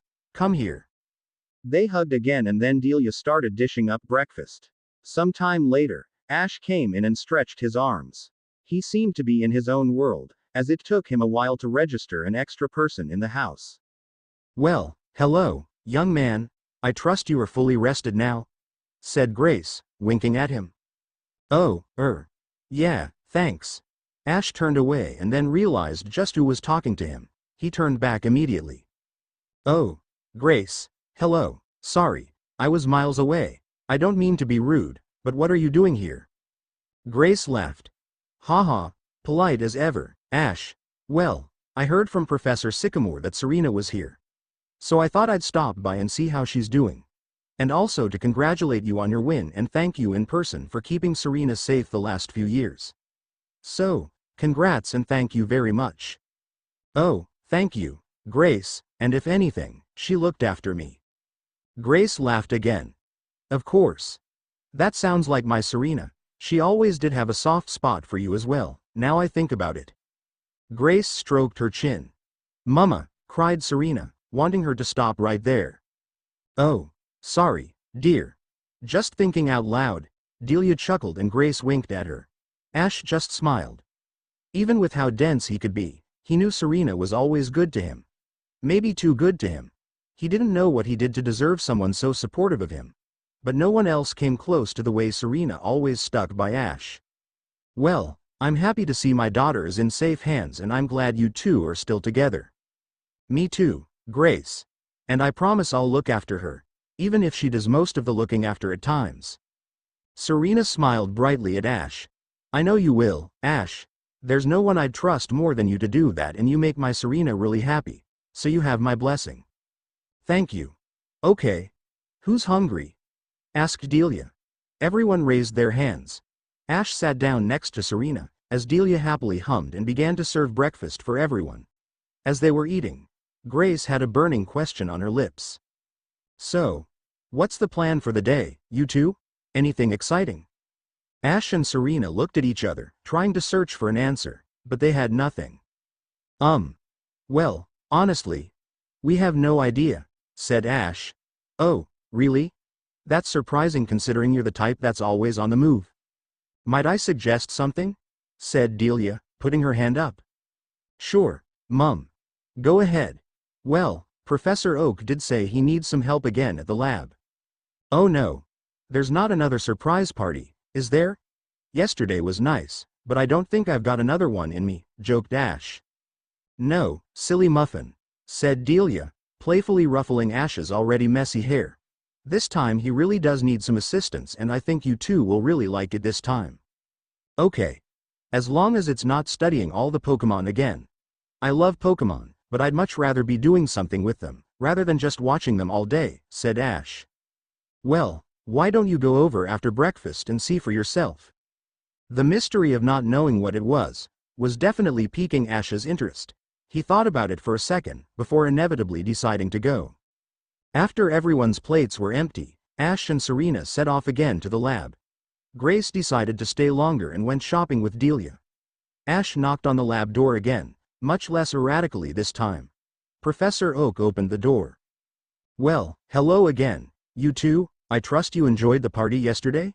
It was quite something, wasn't it? Yeah, thanks again, Professor. You are very welcome, Ash. Now, I assume you're here to assist me again? I assure you this time I really do need the help. Yes, but please tell me we're doing something a bit more exciting today. Professor Oak laughed. Well, of course, my dear boy. Come in, come in. They sat down in the main study. Professor Oak started talking about how brilliant Pokemon are and went on a tangent about how beautifully poetic the world of Pokemon is, before Ash and Serena reminded him that they were there to help him with something. Oh, yes. That's right, I'll get to the point now. So, I have a proposition for you, Ash. What? Me? Said Ash, pointing to himself. Yes, you. But of course you're more than welcome to join in too, Serena. Okay. What is it? Well, I have recently just given Tracy a promotion to chief researcher and he's currently researching Pokemon habits in the main lab as I speak. So that means he will be conducting more studies with me in the future. Which also means, he will have less time to welcome new trainers and help them pick their new Pokemon. He will also be unable to carry out his Pokemon Day Care Center duties, where more young trainers come to play with Pokemon. So, naturally, this leaves the position open. And I know you are struggling to find what to do next, Ash. So this could be a good start, perhaps. You have plenty of experience of looking after Pokemon too, which would be a great help around here. And you would be paid well, of course. Oh, okay. Wow. That's quite an offer. I don't know what to say, Professor. Well, you will have plenty of time to make your mind up, but I thought you could have a sort of trial day today, if you want. A new trainer is actually coming by in about. He looked at his watch.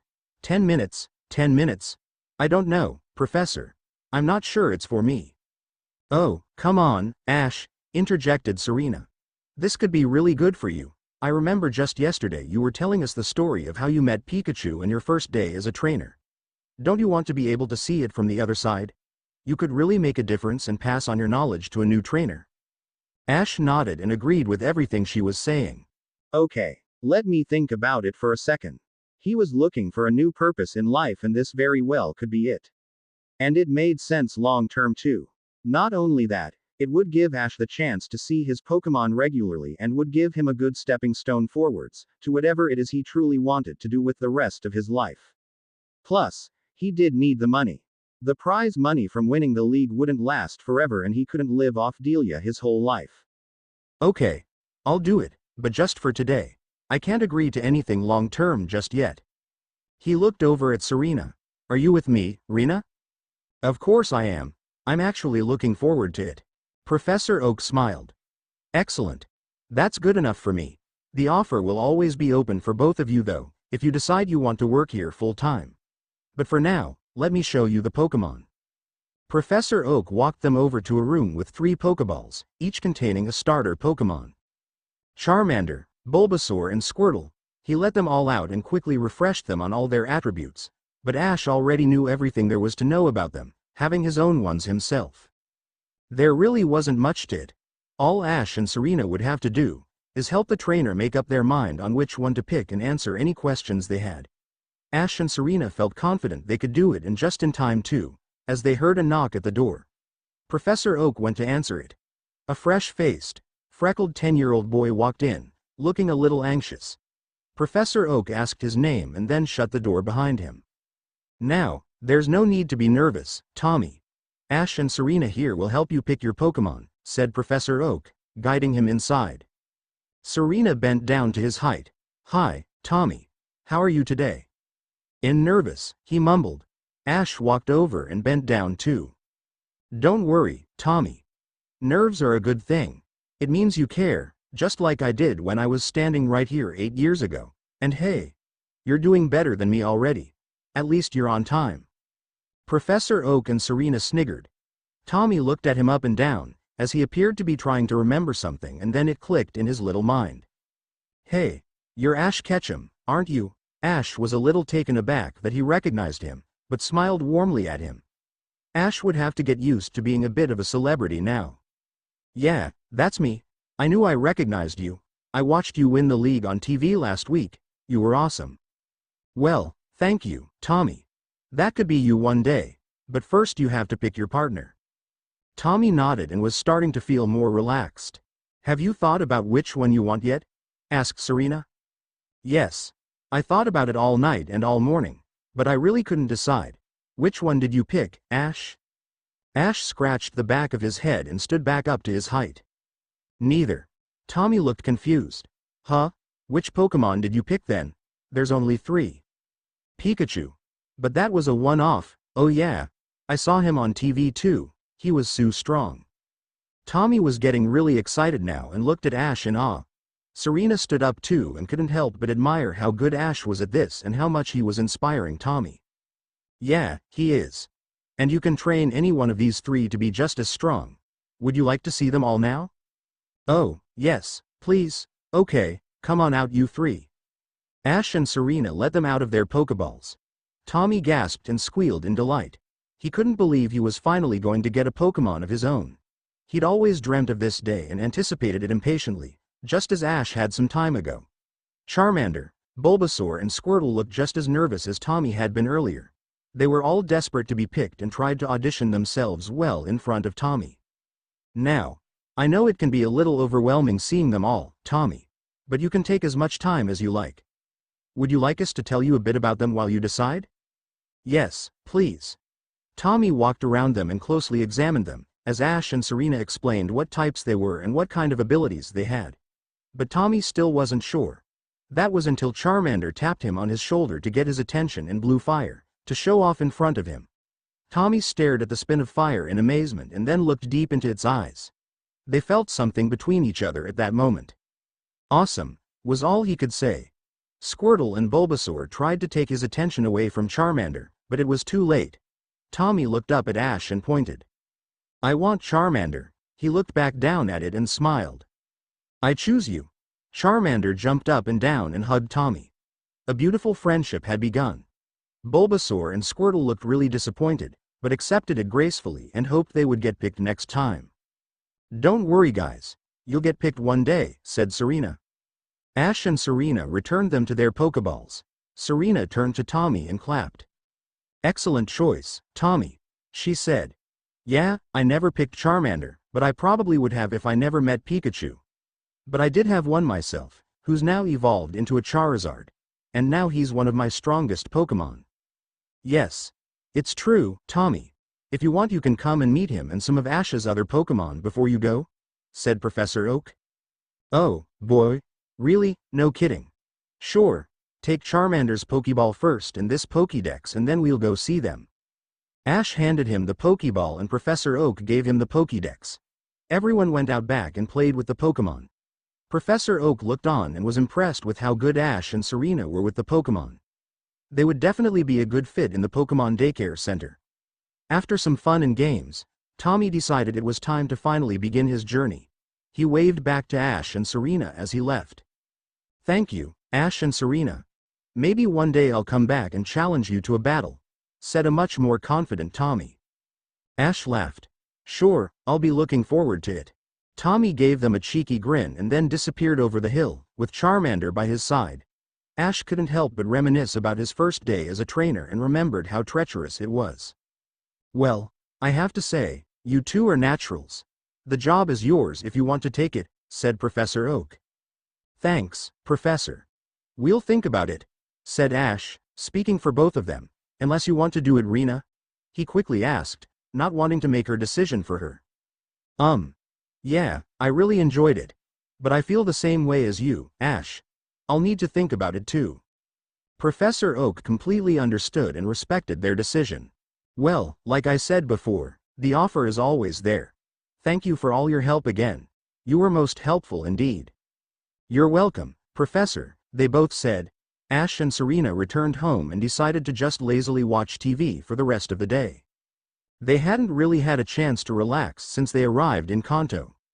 Serena was hoping she could have a little alone time with Ash and happily spent the afternoon with him.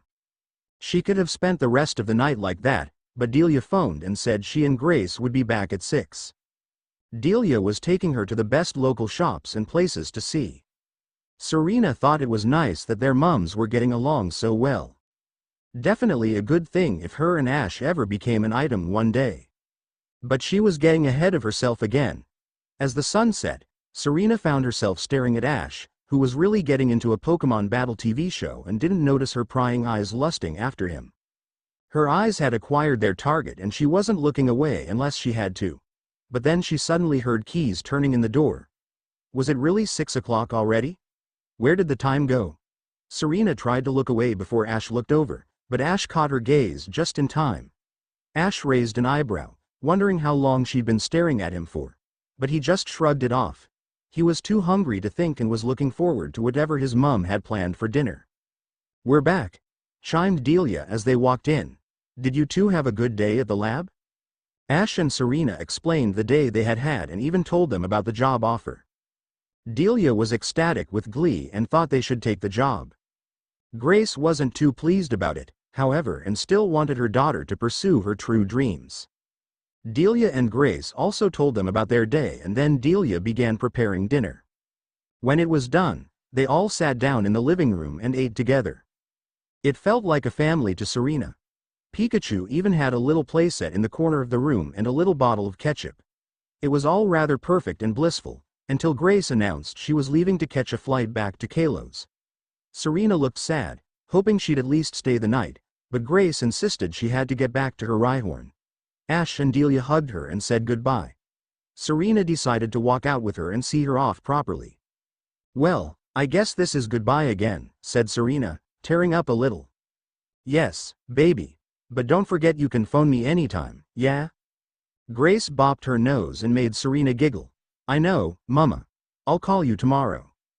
I look forward to it, but just make sure you talk to Ash tonight. I don't want you taking that job Professor Oak offered you.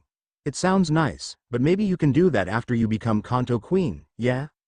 Serena smiled and nodded, not wanting to let her mum down. Yes, Mama. You'll see me on TV soon. I should hope so. A tear trickled down Serena's face out of nowhere. Ah, no. Wipe those tears away. You have to be strong now, baby. Remember. Put yourself first. I'm sure Ash will understand and support you. It's not that. I'm just gonna miss you again. Oh, me too, dear. But you're a big girl now and this is where you're meant to be now. Make the most of it. You're right. Thanks, Mama. They had one last hug and then Grace waved goodbye and made her way to the nearest train station. Good luck, Serena. Thank you, Mama. Have a safe flight, and say hello to Clement and Bonnie if you see them. Grace gave her a thumbs up and set off. Serena watched her mother go the whole way, until she disappeared over the hill. Then she took a deep breath. She knew what needed to be done now. She knew what was next. Serena psyched herself up and then stepped back in the house. She paused and stood on the doormat. Delia was washing up in the kitchen and Ash was on the sofa with his feet up. He turned his head over to her. You okay, Rena? Did you mum get off okay? Yeah, she's fine. I just wanted to talk to you about something. She closed the door and walked further in. Oh, okay, sure. Spill. Ash patted the sofa for her to come and sit down. I in private, please. Oh, right, okay, Ash looked back at his mum, not wanting to disturb her. In that case, why don't you come to my room and we can talk there? Why your room? Serena's overactive mind was stirring up again. She had never been in Ash's room before, or any boy's room for that matter. Yeah. Is that okay? Yes, of course, blurted out a pink-faced Serena. Okay. Come on then. Serena nodded and followed him to his room. Ash flicked his light on and jumped down on his bed. Serena closed the door and froze. Ash gave her a concerned look and gestured for her to come over and sit down. But Serena was having a mini panic attack. Being invited to your crush's room could be a very surreal thing and Serena's mind was in overdrive mode.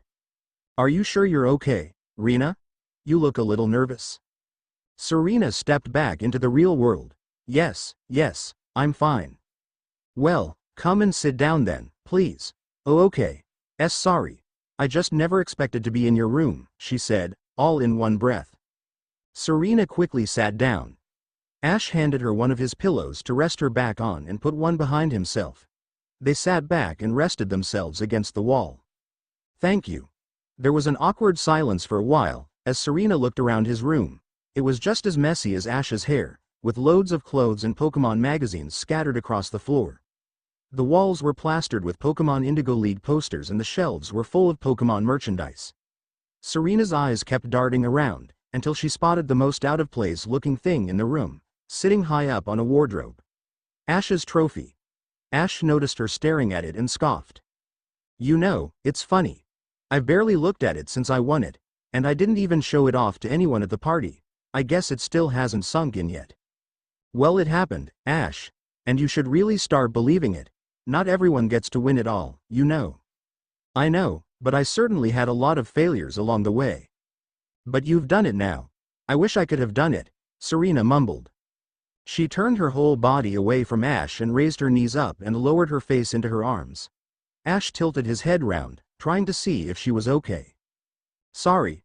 What do you wish you could have done? Serena just shook her head. Hey. Come on, Rena. Don't shut me out. Is this what you wanted to talk about? Serena just nodded. Okay. So tell me, please. What's on your mind? Ash grabbed her shoulder and she slowly looked over at his hand and then quickly resumed her stubborn position. Look at me, Rena. I promise whatever it is, I'll listen and try and help as best as I can. But Serena didn't budge. Serena, please. It had been a long time since Ash called Serena by her full name. He sounded really worried now. Serena lifted her head up and peered behind her, seeing him looking sad. She couldn't stand to see him like that, so reluctantly rotated herself back over to Ash. Serena didn't want him worrying anymore and she had to say this sometime. And it had to be now. Serena sighed. Okay. But you have to really understand what I'm about to say, all right? Okay. I'm ready for it. Serena half smiled at him. She opened her mouth and breathed in and out. I wish I had won and become Hoenn Queen. Like you won the league. I've never really brought it up since the first day we reunited, but it's been playing at the back of my mind ever since. Yes, I came second. And I was told countless times that I should be happy with that. But it's not good enough for me. Ash didn't say a word, but everything was becoming very clear to him. He completely understood how she felt, being there himself several times before. He wanted to say something, but kept quiet as he was sure Serena wasn't finished yet. I know you'll want to say something now, but I need to get this all out. Otherwise it will eat me up. So, please keep listening. Ash nodded. Thank you. Now, please don't take this the wrong way, but I put my own dreams on hold for the last 2 years, to support you and get the chance to travel with you again. Don't get me wrong, I loved every minute of it and wouldn't have missed it for the world. And I definitely have no regrets coming back here with you. But I sacrificed a lot. All for you, Ash. Ash looked down at his feet and was starting to feel a little guilty. He never knew that Serena was hiding all this and bottling it up all this time. I've given you a lot, Ash, and I will always give you all I can, but just for a change. I need to think of myself for once, you know? Serena looked at Ash, as if to say, you can speak now. Ash took that and the lengthy silence as a hint to speak. So, what do you want, Rena? I want to go on another journey, to become Kanto Queen. But this time, it's me inviting you. Ash raised an inquisitive eyebrow. Oh, well, I wasn't expecting that. Serena looked crestfallen and reacted immediately. See, this was why I was so afraid to say it. You seem happy here now and you've just been offered a job that I know you'd absolutely thrive in. It's selfish of me to ask you to come with me. Serena called herself stupid several times under her breath. She was panicking that this could spell the end for them and they would soon split up again. Yet, Ash was just looking perplexed and was visibly confused. What do you mean? It's not selfish at all. And I haven't made any decisions yet. In all honesty, I've been itching for another adventure anyway. You know me, Rena. Can't stay in one place too long. Your mom was dead, right? Serena's face lit up instantly and she giggled. Haha, yeah, you really can't. Ash laughed with her and put an arm around her. So, if this is really what you want to do, I'm in. Ash grinned boyishly at her and tipped his hat at her. Serena wanted to check she'd heard that right, before saying or doing anything premature. Hang on. Sorry. You're what? You heard me, I'm in. It will be nice to see Kanto again. And I can meet loads of strong trainers along the way and keep up my battling skills. Besides, I can't say no when I've been where you were before. I mean, of course, we have very different dreams, but it's essentially the same feeling. Oh, Ash, thank you, thank you, thank you, cried Serena. She pulled him into an empathic hug and Ash happily returned it. Then he whispered something in her ear, which turned Serena into mush and kinda turned her on a little. There's no way I'm letting go of you again, ever.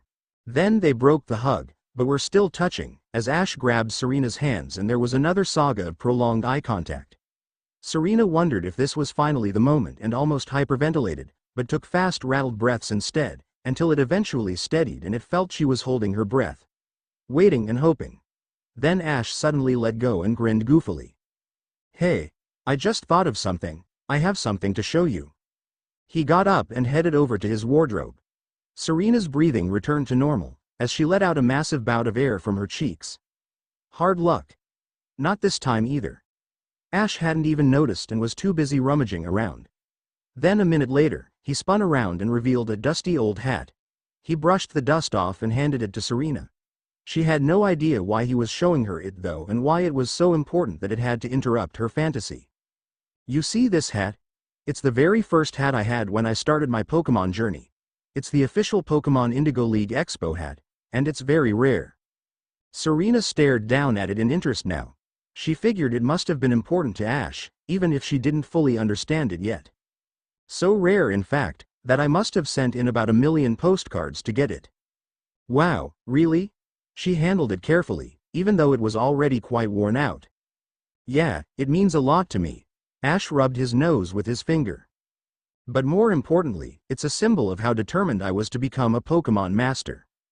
8 years ago, I was sitting in this very room, on this very bed, watching a Pokemon League battle, with this very hat on.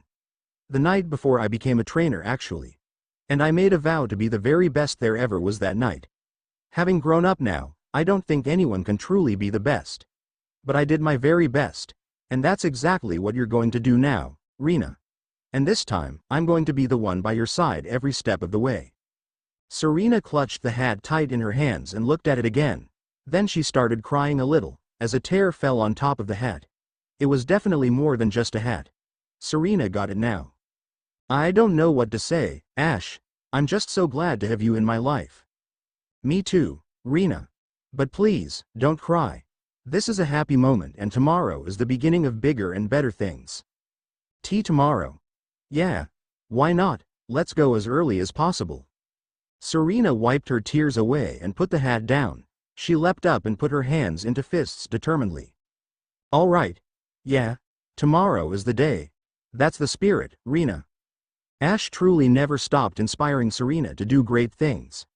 His positive mental attitude was always a big reason she was so wildly attracted to him. But for the moment, she had to put her feelings for Ash to one side and focus on herself. This was it.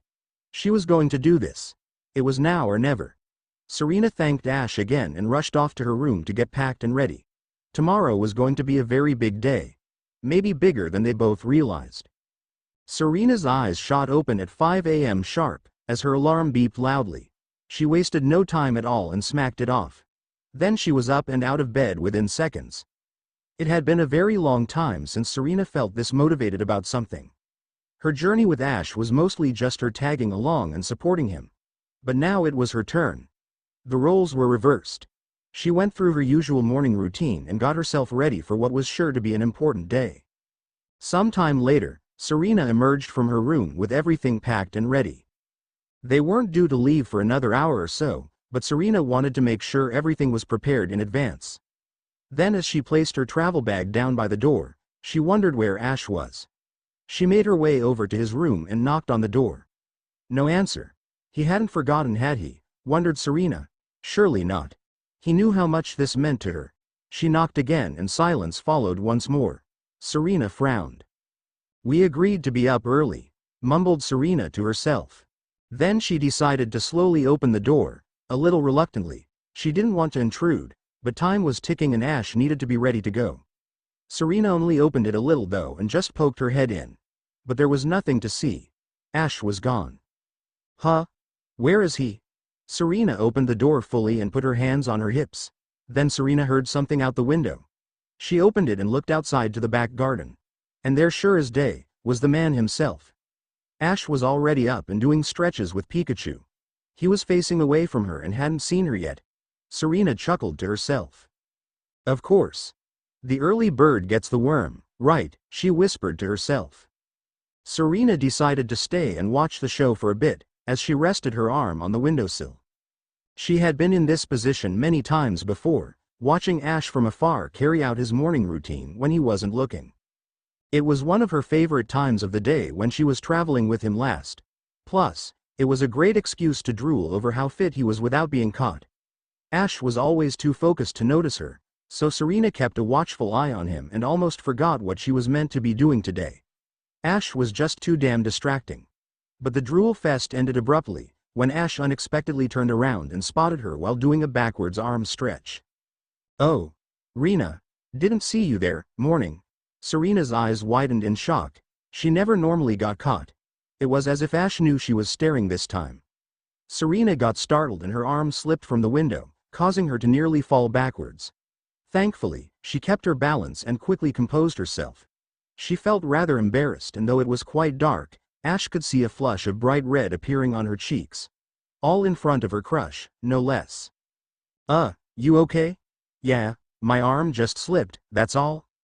Serena laughed it off awkwardly and leaned back on her arm and grinned at him. Real smooth, Serena, she said, in her head. Huh, well, as long as you're all right. But hey, what are you doing in my room? Oh, yeah. Sorry. I just wondered where you were, so I knocked on your door and came in. I hope you don't mind. Oh, right. No worries. You found me now, come join me and Pikachu outside. We gotta get in shape for our journey. We've been too out of touch lately. Ash started doing squats and beckoning her to come. Serena nodded enthusiastically and rushed out to join them and let out her Pokémon to join in too. It was quite chilly, But the workout would warm Serena up in no time. And Ash was right. Serena really was out of touch and struggled to keep up with Ash. Going on a journey required a lot of physical fitness, especially with Ash, as Clemont had painfully learned in the past. After a brutal reality check on the state of her fitness, the sun began to rise in the brightest of yellows and oranges. Ash and Serena both took a pause for the cause to watch it. Well, there it is, Rena.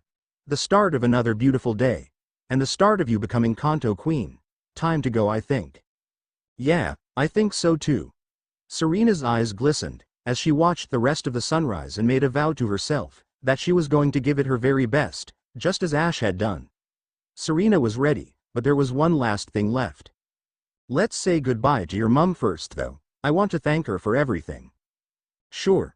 She should be up by now. They both made their way back in the house and bumped into a half-asleep Delia in her dressing gown. Oh, hey you two. You're not off already, are you? Yawned Delia. Yeah. Sorry, Mum. You know me. Gotta go as early as possible. Delia gave them a solemn smile. You could tell she was sad they were going. Well, it's been a pleasure having you here, Serena. You'll always be welcome back anytime. Thank you, Delia. And thank you for being so kind to me and looking after me these past few days. I'll definitely come back one day. Ah, glad to hear it, and it really was my pleasure. Right. Well, we gotta go, Mum. Please tell Professor Oak that we really appreciate the job offer, but we've got unfinished business to attend to first. Okay, I'll pass on the message, but my God, am I going to miss you again, Ashy. Delia hugged her son tight, not knowing when she would see him next, but she was very used to this by now. I'm gonna miss you too, Mum. Don't worry, though.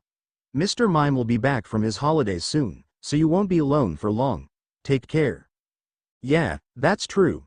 I've missed Mimey, but yes, you take care too. I will. Bye, Mum.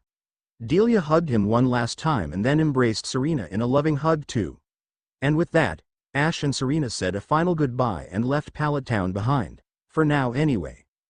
Ash wanted to show Serena the exact route he took on his first journey and guided her through Viridian Forest first.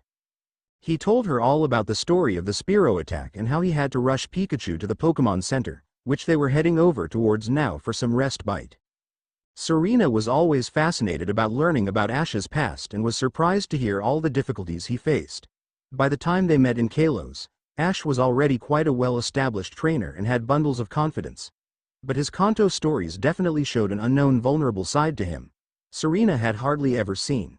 He always liked to pretend he was sure of himself back then, but it was all just bravado. And he admitted it himself to Serena.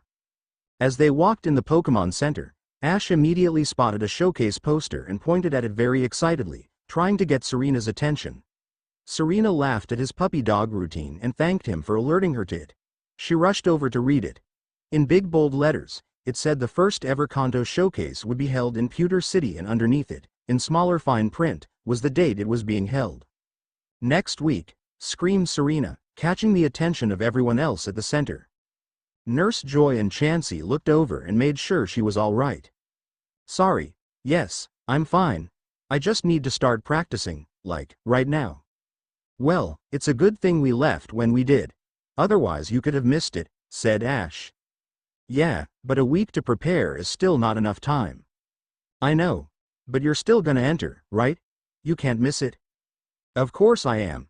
I just need to get everyone on a serious training plan, ASAP.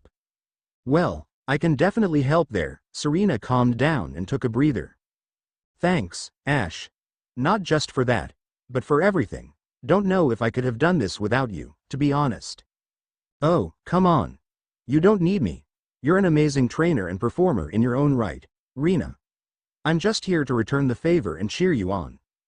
Well, I still appreciate it anyway. You're the best, Ash. Serena hugged him, but what she really wanted to say was that she really did need him, in more ways than one. Hey, what are best friends for? Yeah, best friends. They decided to stay the rest of the night at the Pokemon Center and made plans to travel to Pewter to train for the week. Ash thought they should pay Brock a surprise visit too, and Serena was happy to agree. Brock was one of the few of Ash's friends she met at the party that actually made an effort to talk to her. But first they needed to rest their aching bodies. Before bed, Serena was true to her word and called her mum and made sure she got back home safely. Grace was over the moon that Serena had begun her journey in such a timely manner. She reminded her how proud she was of her and wished her luck on her future endeavors. Serena ended the call on that note and headed to her room, feeling the happiest she had been for a long time. She was always happy to be with Ash on their previous journey, but there was always something missing then. As she went to sleep, she felt more whole and started to get that determination back that was missing for so long. But of course determination wasn't enough. The real hard work began tomorrow. Ash and Serena woke up bright and early again and began the day with another workout routine. Everybody was sluggish again though and still needed to get back into the groove of things. After taking a break and getting some breakfast, Serena put her Pokémon through some dance training, trying to get them back up to speed. Ash and Pikachu watched on, providing support from the sidelines. Once Serena was happy they'd trained enough, they all set off to Pewter City. There was to be no slacking from anyone at all. Not even Pancham, who was moaning about being tired. If Serena was going to do this, she had to be 100% dedicated. She didn't want to drag Ash all around Kanto for nothing. And the first test was less than a week away. There was no time to waste. They made it to Pewter by nightfall, with the odd pit stop and break for food. They would have got there sooner however, had Ash not been stopped for autographs and challenged by a few trainers, who recognized him and wanted to see if they could beat a champion. Ash won every match of course and was exhilarated to get back into battling. He'd taken a few of his old Kanto Pokémon with him, as a way of trying to bond with them again. It was all rather nostalgic for Ash as they approached Pewter City, just as he had done when he first met Brock all those years ago. It was getting dark now, but it wasn't too late, so they thought they would go and see Brock. Ash led the way, obviously knowing where he lived. They knocked on the door and were met by Brock's mum, who told them he was at the gym. So they set off a little further to the rock-type gym and saw it was open, so walked straight through. Brock was in the middle of a heated gym battle as they approached. Ash and Serena waved and quickly ran to the stands to watch. Brock was surprised to see them, but didn't lose any concentration and remained professional. The challenger was a tough one, but Brock soon got the upper hand and ended the match with a rock tomb from Steelix. Ash clapped and cheered and told Serena about how his match with Brock went and how they met. The trainer left with a glum look on his face and vowed to return and win the badge next time. That was Ash once upon a time ago. Yes, he had got this particular badge, but he didn't technically beat Brock, which Brock liked to frequently remind him about. Brock returned Steelix to his Pokeball and walked over to them.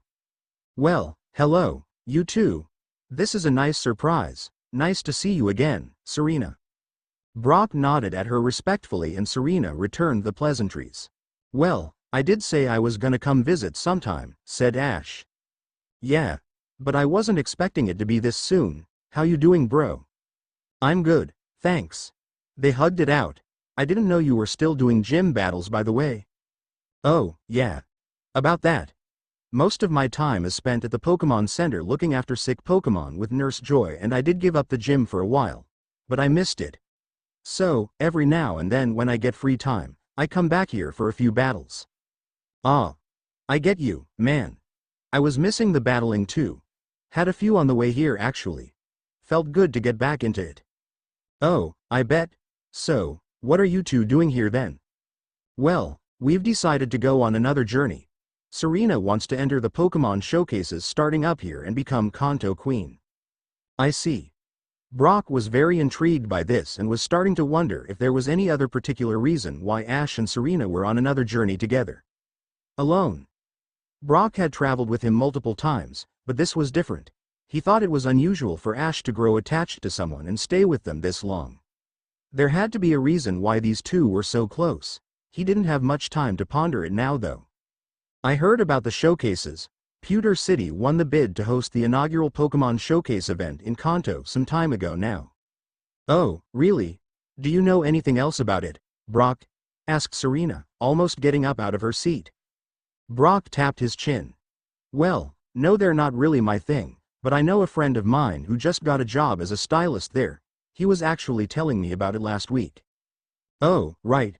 Well, if you could get any information on it from him, that would be a big help." I've only got a week to prepare for it and I'm kind of bricking it. Serena laughed nervously. Okay. Well, I'll tell you what, I've got a week off now. So I'll tag along with you guys, if you want. And I'll take you to see my friend in person. Oh, that would be great, Brock. Thank you so much. No problem. Always happy to help any friend of Ash's. It will be nice to travel with you again for a bit too, Ash. I really miss the old days. Ah, me too, man. Brock was happy to help, but in truth he was just very curious about Serena, and in typical older brother fashion, he wanted to see what exactly was going on between Ash and Serena. Alright. Well, you can come and stay around mine for tonight, and then we'll head to see my friend tomorrow. And you can meet my fiancée too. She's making a roast dinner tonight. Sound good? Yeah. We'd absolutely love to. Thank you, said Serena. Ash was already drooling at the mere mention of the words, roast dinner, and nodded like an excited puppy. It was settled. They stayed the night round Brock's and met his fiancée, Olivia. The next day proved to be crucial to Serena's journey. After gathering a bit of intel on how showcases would work in Kanto and learning that Pierre himself would be coming from Kalos to host them, Serena was left feeling much more at ease with it. The next week was an intense boot camp for Serena and her Pokémon, until it was the night before and she could do no more. Everyone was sitting around Brock's kitchen table, eating macaroons Serena made for dessert and discussing what Serena had planned for her big return to the stage. Serena felt confident, perhaps a little too confident, but at least she wasn't panicking anymore. Her experience definitely gave her a hefty advantage over most though, but only time would tell how well the performance would actually go. Before Serena knew it, the all-important day had finally arrived and she now found herself in the dressing room, applying finishing touches to herself. She put her game face on and checked her hair was as perfect as could be in the mirror. And then in the reflection of her mirror, she caught a glimpse of a familiar dress, which she was sure she recognized belonged to. She felt a tap on her shoulder. Serena turned around and gasped. Hey, Serena. Bet you're surprised to see me here. Oh my God. Shauna. What are you doing here? Serena immediately got up to hug her. I haven't seen you since Kalos, finished Shauna. Yes. Oh, my, has it really been that long? I'm so sorry I didn't stay in touch. It's okay, Serena. I watched all your performances in Hoenn and saw you with Ash on TV when he won the league, so I know you've been busy. Yeah, my life's been a bit manic since I left Kalos. I can tell. But it's so great to see you again. You look absolutely amazing, and I'm happy you're back competing again. I was a little worried when I didn't see you in any showcases after Hoenn. Well, that's 'cause Ash invited me on a journey, but I'm back now. Oh, I see. I bet you couldn't say no to that. Shauna winked at Serena. What do you mean? Asked Serena, wide-eyed. Oh, come on, all alone with Ash, all to yourself. Shauna nudged Serena with her elbow and smirked. She had figured out Serena's crush on Ash a long time ago and Serena really couldn't deny it to one of her closest friends, who knew her too well. I mean, it was nice, yeah. I'd be lying if I said I didn't enjoy it. Well, I hope it was worth it. Did you finally tell him then? Shauna asked, excitedly. Serena knew exactly what she was talking about, so there was no need to clarify. What? No, not yet. Shauna shook her head and laughed. Seriously, Serena? You've been helplessly in love with that boy, for the good part of 6 years now, and you still haven't told him how you feel. Serena sighed. It's not that simple, Shauna. Okay. I admit it. I love him. But I still have no idea how he feels about me, and I don't want to ruin what we have now. And what exactly do you have now? We're best friends. Our journey together really brought us closer together. But since Ash invited me back here to his home, there's been moments. Shauna raised an eyebrow and prompted Serena for more. Just moments. Moments where I thought he might kiss me or something. Shauna bit her tongue and squealed delightedly. Wow. That's some progress at least, right? Kinda. It could be something, but then it could be nothing. I mean, I did kiss him when we left Kalos, but he's not said anything about it since, so. Wait, what? You never told me that? Shauna's mouth was wide open in shock. Serena laughed nervously and rubbed the back of her neck. Yeah.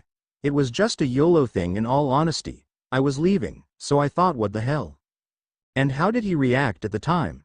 Shauna was so engrossed and didn't want Serena to leave out a single detail. Oh, you know. He was understandably shocked. But he did smile at me after, so I guess he didn't completely hate it. I just wish he would talk about it, or better yet, just be open about how he feels. 'Cause I don't know how many more, nearly, moments I can take. Serena took a breath and stifled a laugh, but she looked quite frustrated. Oh, babe. You've really got it bad, huh? Serena could only nod in defeat. You just gotta tell him one day, you just gotta. 6 years is enough. Shauna put a comforting hand on Serena's shoulder and then the intercom sounded into the room. Attention, performers. The inaugural Kanto Pokemon Showcase in Pewter City is about to begin in 10 minutes. Could performers Sammy, Shauna and Miette please make their way to the stage? Serena and Shauna gasped and craned their necks around the room, upon hearing a very familiar name in the announcement. They heard a light chuckle from behind them, as an elegant blue-haired woman got up from her seat and swiveled her frilly dress around to face them. Well, if it isn't Serena and Shauna, did you miss me? Miette. They both responded, in surprise. Miette chuckled again, but more sarcastically this time. Well, surely you didn't think I'd miss out on this. It's a great opportunity to claim what's rightfully mine and take the title of Kanto Queen. She walked over to them and held her hand out for them to shake it. But it seems there might be another old competition to reignite here, Serena. She shook Serena's hand harder than Shauna's. What do you mean? Asked Serena, slightly weary of her old friend. Well, I heard everything, and I'm assuming Ash is here with you, right? Why yes. But what's that got to do with anything? What are you talking about? Oh, you know. I saw him win the league too and I have to say, he's still hot as fuck.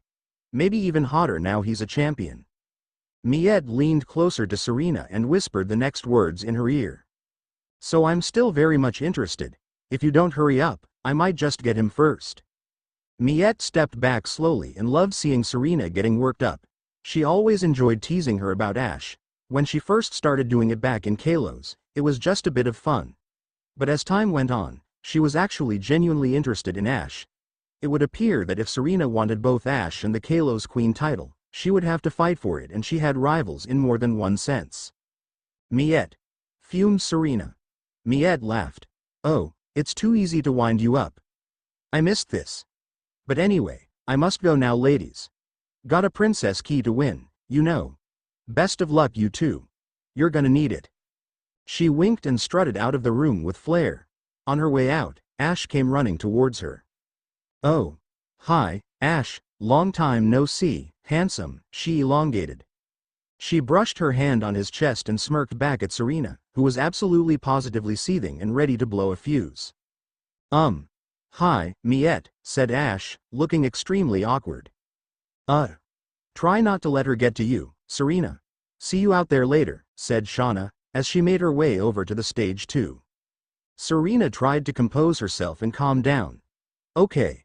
Good luck, Shauna. She smiled sweetly, going from 100 to 0 in 2 seconds flat. Ash walked in and looked a little concerned. Hey, Rena, you okay? You look a little tense. Oh, yeah, just getting those first day back nerves, that's all. That's understandable. I'd be the same in your position. I know I never seemed it, but I was always nervous as hell every time I challenged a gym.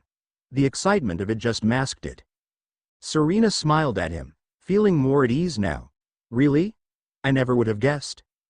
Ash smiled back. Well, nerves or no nerves, you're going to absolutely smash it out there, I just know it. Me, Pikachu, Brock, Tierno and Trevor will be cheering you on from the crowd. You've got this, Rena. Oh, Tierno and Trevor are here too. Yeah. They're here to support Shauna and they wanted to challenge a few gyms here too. And you just know I had to give them a few tips on how to beat him. Ash scratched his nose and looked chuffed with himself. Haha, of course you did. Yeah, it feels good being back here as a champion. And I think I'm gonna really enjoy this journey with you, Rena. Serena's face was no longer red with rage now, but pink with endearment, as she blushed and had no control of what her cheeks were doing. Me too, Ash. Thank you for being here for me. Of course I am. You'd do the same and you have. Ash cupped Serena's face in his hands and moved closer to her. Serena could only watch and pray, as she hoped for something special. And then she saw his lips getting closer to her. "Oh my God! Is this it?" screamed Serena, in her head. Ash pushed his lips out further and further. But they were heading the wrong way. Ash kissed Serena on her forehead and gave her another one of his trademark grins. Then he ran off shouting, "Good luck." Serena threw her head back and groaned in despair. The other girls in the room looked at her as if she was mad, but Serena didn't care. She really couldn't stop expressing her frustrations when it came to Ash. Serena was losing count of all the times this was happening now. Her lips were literally right there and ready for Ash. She was practically begging for it at this point. If she could, she'd put a massive sign up in front of him, with a big arrow saying, "My lips are this way. Kiss me now." But Ash was just either too dumb to read the metaphorical signs, or he really did just see Serena as a friend. Serena hardly ever swore, but she just had to let out a few choice French words again under her breath. Once she had got it all out, she tried to resume getting ready for her much-anticipated return to the spotlight. Sometime later, Shauna and Miette returned looking triumphant. It would not be long until Serena's turn now. When her name was finally called, she took a deep breath and confidently strode out. Ash's visit had definitely given her a much-needed boost. Serena waited behind the stage and looked just as fired up as Ash would be before a gym battle. And now, let's welcome a performer I know quite well, who you may know too, who has competed in both Kalos and Hoenn and was runner-up to the last Hoenn Queen. "Give it up for performer Serena," bellowed Pierre into the microphone. Everyone cheered, but no one louder than Ash, who was going absolutely insane in the crowd. Serena could spot him a mile off and waved at him in appreciation for his cheerleading efforts. To no surprise to anyone, Serena breezed through the preliminary stage and worked her way through the latter stages until the showcase was coming to an end and Serena found herself in the final. The only problem was, her opponent was none other than Miette. They both faced each other from opposite sides of the room. Miette and Serena were essentially always friends, albeit having a strange relationship because of their mutual interest in Ash. But this was becoming personal for Serena now. Especially after she flirted with her man so annoyingly earlier. The cheek of it. It was time to have it out. It was a hotly contested battle and was only decided with their very last Pokémon. Sylveon had put up a resolute defense, but was looking worn out, as was Miette's last Pokémon. It all just came down to which one had more nerve. But Serena was out of ideas at this point and glanced over at Ash briefly, almost asking for guidance. Ash gave her a thumbs up and shouted out words of encouragement, which gave Serena the strength to continue. But Serena's momentary lapse in concentration to confide in Ash proved costly. Miette pounced and launched a final critical attack. Serena tried to react fast and instructed Sylveon to counter-attack, but it was ill-timed. The final blow hit Sylveon before she could react and Sylveon ultimately collapsed on the stage floor. "And the winner is Miette," announced Pierre. Serena could only watch as time slowed down and the cheering of the crowd dissolved into feedback noise. She rushed over to Sylveon and held her in her arms. "I'm so sorry, Sylveon. That was my fault. I got distracted for a moment there. Please forgive me." Sylveon stuck out one of its feelers and brushed it against Serena's face. She couldn't actually say it, but that was her way of saying, "I forgive you." Serena hugged her tight and then returned her to her Pokeball. Then she got up and acted with nothing but decorum. She held her hand out for Miette. "Good match. Congratulations." "Yeah, good match, thanks." They both shook hands with respect. Everyone cheered again, as Miette was awarded with the princess's key. "Once again, you're winner of the very first Kanto Pokemon Showcase." "Miette," repeated Pierre, just to rub it in more for Serena. Thankfully, Serena was able to shake it off pretty quickly. Coming second after spending so much time away from it was still something to be proud of. For now anyway. Serena, Miette and Shauna went back to the dressing room to get changed and then walked into the entrance lobby. They were met by the boys who clapped for them. Everyone congratulated Miette and gave Serena and Shauna their condolences. "Well, I guess I'll see you around, Serena. The next showcase is in Cerulean City. Hope to see you there," said Miette. "Yeah, I'll be there. But don't expect me to make it so easy for you next time." Miette chuckled. We'll see. Miette couldn't just leave it there though. She got up close to her again, ready to whisper something else to stir her up once more. And maybe next time, I'll do what you never could and just straight up ask Ash out. She smirked and waved goodbye to everyone. Oh, Miette, screamed Serena, in annoyance.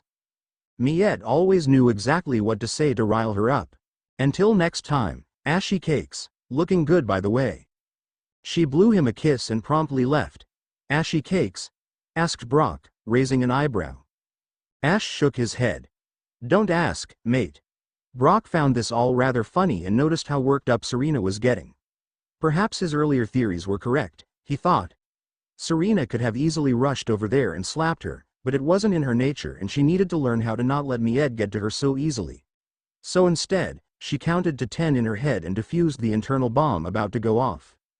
Wheel, you're looking good too, Serena, might I say, said Tierno, shooting his shot with her once again. He had always had a thing for her. Ash shot a piercing look at him and furrowed his eyebrows, but he didn't even realize he was doing it and quickly changed his expression. He just didn't like it one bit, but he didn't really know why. Yeah. Thank you, Tierno. Nice to see you again. You're welcome, sweetheart. Sorry about the match, but I know you'll bounce back. You're amazing. Tierno went to hug her, but she completely dodged him and headed straight over to Ash instead. She grabbed his hand and rested her head against his shoulder. Ash was a little surprised, but figured she probably needed him most right now, so rubbed her back in support. They all began to walk outside, as Brock came over to Tierno and put an arm round him. Oh, mate? You're wasting your time there with Serena, trust me. Huh, what do you mean? Oh, come on, can't you see it? She's only got eyes for one man, my friend, and it's not you. Oh, you think so? Asked Tierno, disappointedly. He looked ahead at Ash and Serena holding hands and then seemed to get it. Yeah, sorry mate. But take it from someone that's used to the sting of love. You'll find your girl eventually. Yeah. Thanks, I guess. And hopefully Ash will see what's right in front of him. If he ever gets his head out of the clouds, whispered Brock to himself. Ash, Serena and Brock said goodbye to the rest of the gang and headed back to Brock's house, where Olivia had already made them all dinner. Not a word was said on the way back though. Serena was tight-lipped and Ash didn't know what to say, but kept a strong hold on Serena's hand the whole way back. That seemed to be enough for her for now. Everyone ate their dinner in silence. Serena was still in no mood to talk and everyone else didn't know the right thing to say. Even Ash, who was usually quite happy to chow down his food, wasn't quite his usual perky self and ate it slowly. He glanced over at Serena a few times, who wasn't necessarily sad or angry, but seemed to be in very deep thought. If Ash could, he'd pay $1 million polka dollars for her thoughts. She played around with her mac and cheese, twirling some cheese around her fork, and then she put her knife and fork down on the plate. Thanks, Olivia. That was really nice, said Serena, as she got up. Everyone looked at her plate and saw at least half of it had been left uneaten. Ash was tempted to ask her if he could have the rest of it, but didn't want to be insensitive to how Serena was feeling right now. You're welcome, replied Olivia. I'm gonna have an early night, guys. Everyone said good night to her. Ash watched her go with a glum face. Hey, man. Go after her, said Brock, nudging Ash. Ash nodded without hesitation and almost couldn't believe he was leaving his food behind, but some things were more important. He treaded carefully over to Serena's room and knocked quietly on her door. Hey, Rena? You okay? Serena was already wrapped up in bed and had just started crying and was about to drown out the pain with some music. She was surprised Ash had come to see if she was okay and panicked a little. The commotion caused her to fumble about, as she dropped her phone and earphones. Serena cursed under her breath and picked them back up. Oh, yeah, I'm fine, she shouted back. You sure? It's just you left half your dinner. Oh, did I? I guess I'm just not that hungry. You can have the rest of it. I know you wouldn't want it to go to waste. Oh, okay. Thanks. As long as you're sure you're all right? Yes, everything's just fine. Okay. Ash was about to say good night and walk away, but he wasn't entirely satisfied. Can I come in? Serena's eyes widened in panic at the mere thought of Ash coming in and seeing her so vulnerable. Her tears had already smudged her makeup and she was too much of an emotional mess right now to see him, she thought fast. Sorry. I'm kind of already all tucked up in bed and pretty tired, but I promise I'll be up bright and early and back to my usual self tomorrow. Looking forward to our morning workout, she said, trying to sound cheery. She hoped that was enough to keep Ash away. She normally wanted him as close as possible, but she needed time to herself to reflect and heal. Oh, right. Well, see you tomorrow morning then. Yeah. See you then. But, Serena. Yeah? Serena's heart pounded, hearing him say her full name again. I just want you to know, I'm proud of you. Today might not have gone as you planned, but you were just rusty. That's all. And this was just the first day. There's plenty more to come and you'll be back to your best in no time. Trust me. Serena started to sob quietly and sniffled, but this time it wasn't in total sadness. The sound of Ash's voice always provided sunshine on a cloudy day for Serena. Thank you, Ash. I really appreciate that. She blew her nose into a tissue. Ash knew exactly how she was feeling and hated that she had to go through this pain, but he was content knowing that he'd done all he could for now. He remembered again how he needed time to himself after losing to Wulfric. He pressed his forehead against the door and listened to her quiet sniffles and wanted nothing more than to be in there comforting her. But the best thing he could do for her now was give her space. No problem. Ash's vocal cords faltered a little, but he cleared his throat, because he really wanted to get these next few words out. I care about you lots. There was a long pause as neither knew what to say next, then Ash abruptly said goodnight. And night, Ash. Ash moved away from the door and reluctantly walked back to the kitchen, with a quick look back before he stepped in. I care about you more than you can possibly imagine, said Serena to herself. Serena sighed and dropped her used tissues to the floor. She could put them in the bin later when she had the energy. All she could do right now was put her earphones in and press play. Music and contemplation was what she needed to mend her fragility. It was set on shuffle, as the first random song entered her brain and took her away from the world. Oh my, oh my, oh my, oh my, oh my, oh my, oh my, oh my, oh my, oh my. It ain't my fault you keep turning me on, it ain't my fault you got me so gone. It ain't my fault I'm not leaving alone, it ain't my fault you keep turning me on. Serena pouted and considered skipping it to a sad song. Her finger hovered on the skip button, but she changed her mind and thought the song playing was actually strangely apt for what happened today and how crazy her feelings were at the moment. So the song continued. No, I can't be responsible if I get you in trouble now. See, you're too irresistible, yeah, that's for sure. So, if I put your hands where my eyes can't see, then you're the one who's got a hold on me. No, I can't be responsible, it ain't my fault. Nope. Nope, nope, nope, nope, nope, nope. It ain't my fault. Nope, nope, nope, nope, nope, nope, nope. It ain't my fault you came here looking like that. You just made me trip, fall, and land on your lap. Certain bad boy's smooth body hotter than the sun, I don't mean to be rude, but I'd look so damn good on ya. Essentially, her failure today came down to one thing and one thing only. Distraction. She let her feelings get the better of her, even if it was just for a split second. Miette hadn't helped either with her teasing, but that was no excuse at all. She would have to control her feelings and emotions if she ever hoped to succeed. It was time to get serious. With nothing or nobody getting in the way of that. Not even Ash. No matter how hard that would be. Serena's quest to become Kanto Queen was truly just beginning. 6 months later, everything changed. Ash and Serena were staying at the Pokemon Indigo League Plateau Hotel on the eve of the Grand Showcase final. Of course, this meant Serena had now successfully obtained 3 very special princess keys. Ash and Serena had scoured the entire region from top to bottom.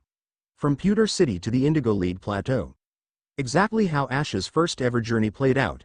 Everything was to be decided here. And make no mistake, Serena had really had to earn her place to be there. After Pewter, they headed straight to Cerulean City, where they had an awkward reunion with Misty. She had heard about their recent exploits and insisted they needed to come visit her at the Cerulean gym.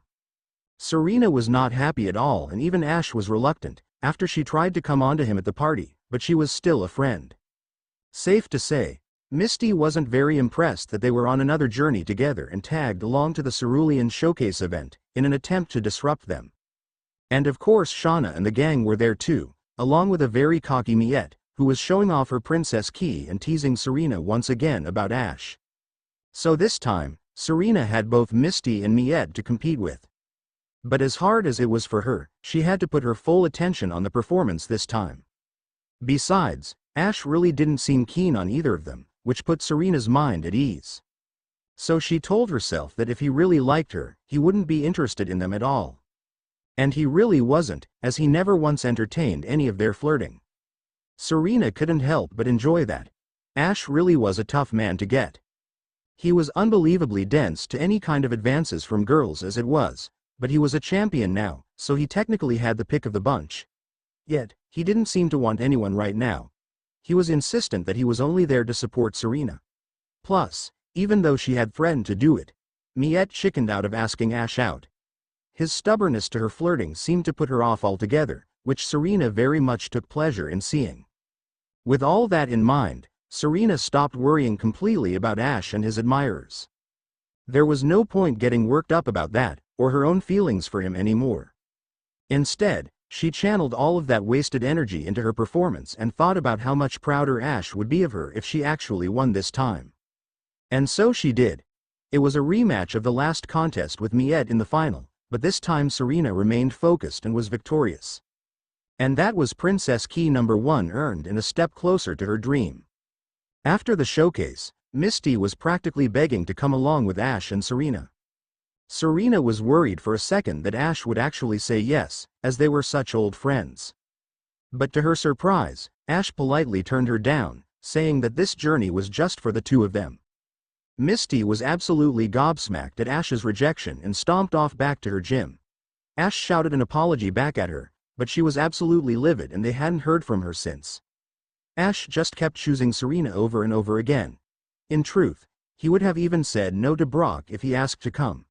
He made a promise to Serena to return the favor and support her dream, and to him, that also meant prioritizing her and not letting anyone else get in the way of her success. Cerulean was the start of good times, as they traveled from city to city. Serena wasn't always successful, however, and lost the next showcase. But after persistent perseverance, she found joy again at Celadon and Saffron City. Naturally, Miette and Shauna were hot on her toes the whole time and managed to make the grand final too. All three of them were very experienced performers by now, and they were all tipped as favorites to win the whole thing by Pierre and the general public. They had already met at the entrance of the hotel earlier today and pledged to give it their all tomorrow. But now, the nerves were really setting in as Serena paced about her hotel suite in her pajamas. She was trying to remember all the sequences for her performances and was getting it all jumbled up in her head. Obviously she was overthinking it way too much. Funnily enough, she needed a distraction this time and was thankful for it when she heard a knock at the door. "Hey, Rena. There's some old friends out here to see you," chimed Ash. "Oh, who? Come outside and see." Serena wondered who it could be and opened the door. As soon as she did, she was met by a rushing hug. Serena looked down. "Oh, Bonnie. What a nice surprise. You've grown again. How are you?" "I'm just fine, Serena. I'm just so happy to see you again. I missed you loads." Bonnie only came up to her waist, but she was still hugging her super tight. "Aw, me too, Bonnie. I wish I could have come to see you, but I've been kinda busy since the last time we saw each other." "I know. I can't believe you're in a final again. We just had to come and root for you." "Oh, we?" Ash cleared his throat as a signal. Clement appeared from the other end of the hallway. "Clement. You both came all the way from Kalos, just to see me?" "Of course we did, Serena. You're like family to us." Clement came over to hug her too. Serena started to well up a little. "Oh, you guys," Ash came over to join them for a group hug. "Any more surprises?" joked Serena. "Oh, not really. Just Brock and Olivia. They came too," said Ash. Brock and Olivia appeared round the corner too and walked down the hallway. "Hey, Serena. Congrats on reaching the final. We're all gonna be rooting for you tomorrow," said Olivia. "Oh, thank you so much for coming. You really didn't have to." Oh, nonsense, interjected Brock. We've really bonded since we met, and honestly, I think we should all meet up more when you come back home. That is if you're going back to Pallet Town with Ash. Serena froze on the spot and was completely caught off guard by Brock's question. She fiddled with hair nervously. Oh, well, that sounds lovely, but I really haven't given it any thought yet. I've been too busy thinking about tomorrow. Ash looked over at Serena and actually looked a little worried. It was true they hadn't talked about it yet, but Ash just always assumed she would come back with him whatever happened tomorrow. But now he was starting to think of the other possibilities. Becoming Kanto Queen could easily change things. Ah, that's understandable. But you two really make a good team, so I wouldn't make any rash decisions yet, if I was you, said Brock. He winked at them, and then Serena and Ash looked at each other and smiled. Yeah. We're a good team, said Ash. Well, the offer is always there to come see us in Pewter anytime. Serena nodded. Thank you. We'll see. Serena then looked all around the hallway at everyone who had made the journey to the plateau for her. But she really needed to unwind now. I really appreciate you all coming though, but if you guys don't mind, I really do need to be getting some sleep now. Not before you see me, said a voice, not in the hallway. Another person appeared at the end of the hallway, clapping for Serena. Mama. Serena's jaw dropped. That's right, honey, well done on making it this far again. Serena rushed over to her and gave her the most loving hug of the night. The past 6 months with Ash were the happiest she had ever been in her life, but there was still nothing like a mother's love. All right. Well, we'll leave you to it. Sleep well, Serena. One last push, yeah? Said Ash, looking fired up already. Yeah. One last push. Thanks for everything, Ash, and thank you everybody for coming. You're all such amazing friends. Everyone said good night and wished her luck for tomorrow. Serena invited her mum to her room and they caught up with each other for the next hour or so. She hadn't given the great big occasion another thought, and it was a good thing too, or her head might have exploded. Serena helped her mum set up a sleeping bag and they both fell asleep just as the clock hit 10 p.m. The showcase didn't begin until 5 p.m. tomorrow, but Serena wanted to be up as early as possible, to prepare for it as thoroughly as she could. The sun rose early the next morning, in the breezy early spring air of March. Serena awoke in sync with the dawn of the new day at 6 a.m. She went straight to the bathroom to get her day started as quickly as possible. Once she was washed and dressed, she tiptoed out, not wanting to wake her mum. She closed the door quietly behind her, and as she turned around, she saw Ash leaning against his door with his arms folded, in a tracksuit and smirking at her. Serena immediately blushed, not expecting him to be waiting there for her and looking that good so early in the morning. Oh, Ash, I didn't see you there. Ash didn't say a word and instead just walked over to her, keeping that determined-looking smirk up. God. Why did he have to be so damn sexy? He got closer and closer, until he put a hand on her shoulder. This is it, Rena. Everything we've been working towards leads to this.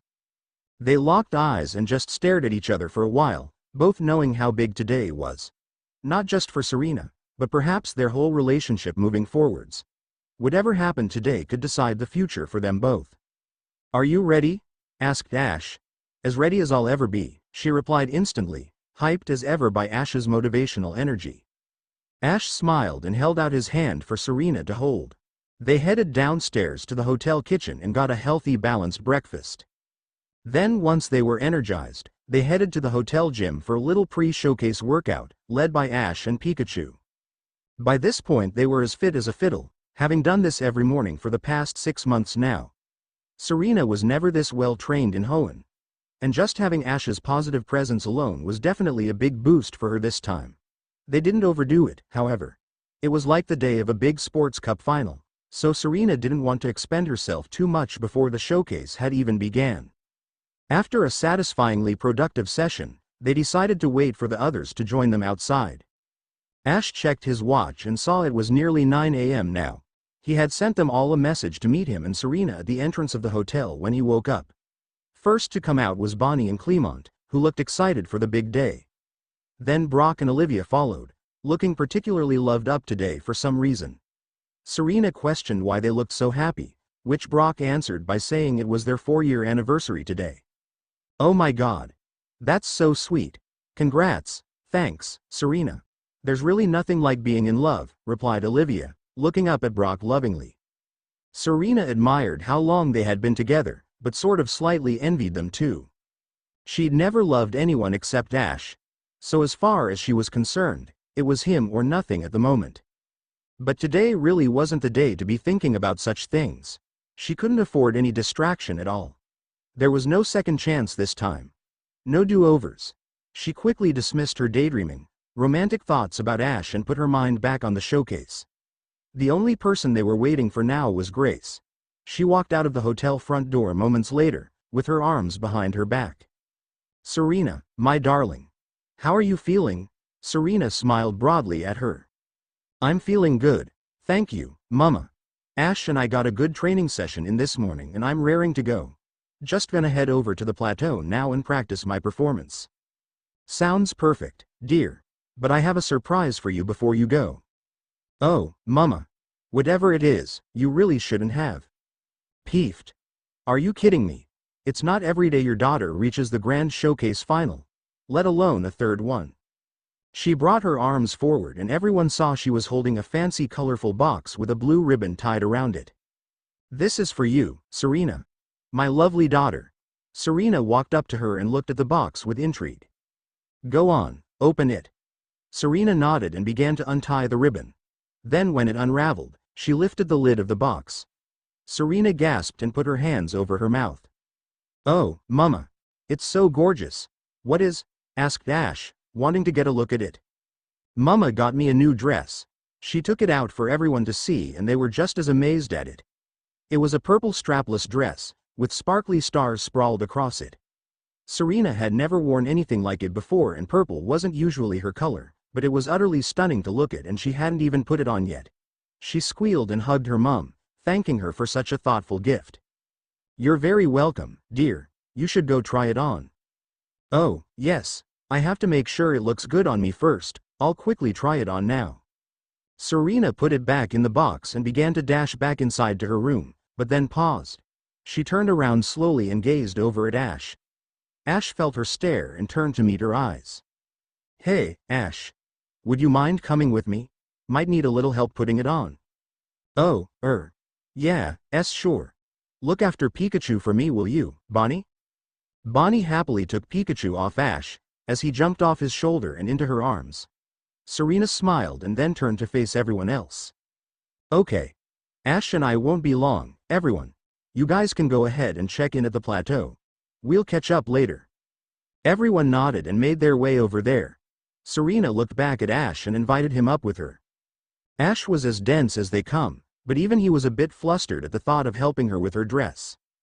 He wondered why she didn't ask her mum, but figured Serena just wanted him instead for some reason.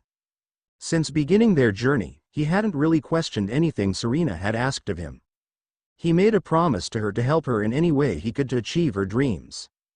And if that included helping her into her new dress for the big finale, then so be it. Ash was happy to do it, but he was feeling a little nervous about it, as he walked up the stairs with Serena. She guided Ash into her room. Ash sat down on the bed and awaited instructions. Serena opened the box again and modeled it over her normal clothes first.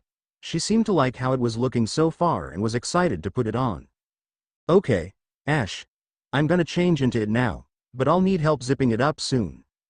Oh, okay. I'll just look out the window while you change. Just give me a shout when I can turn back. Okay, sure. Ash turned away and started whistling while he waited. In all honesty, Serena didn't really mind whether Ash turned around or not.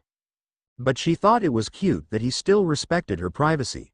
Serena stripped off and then picked up her dress and hoisted it up her legs.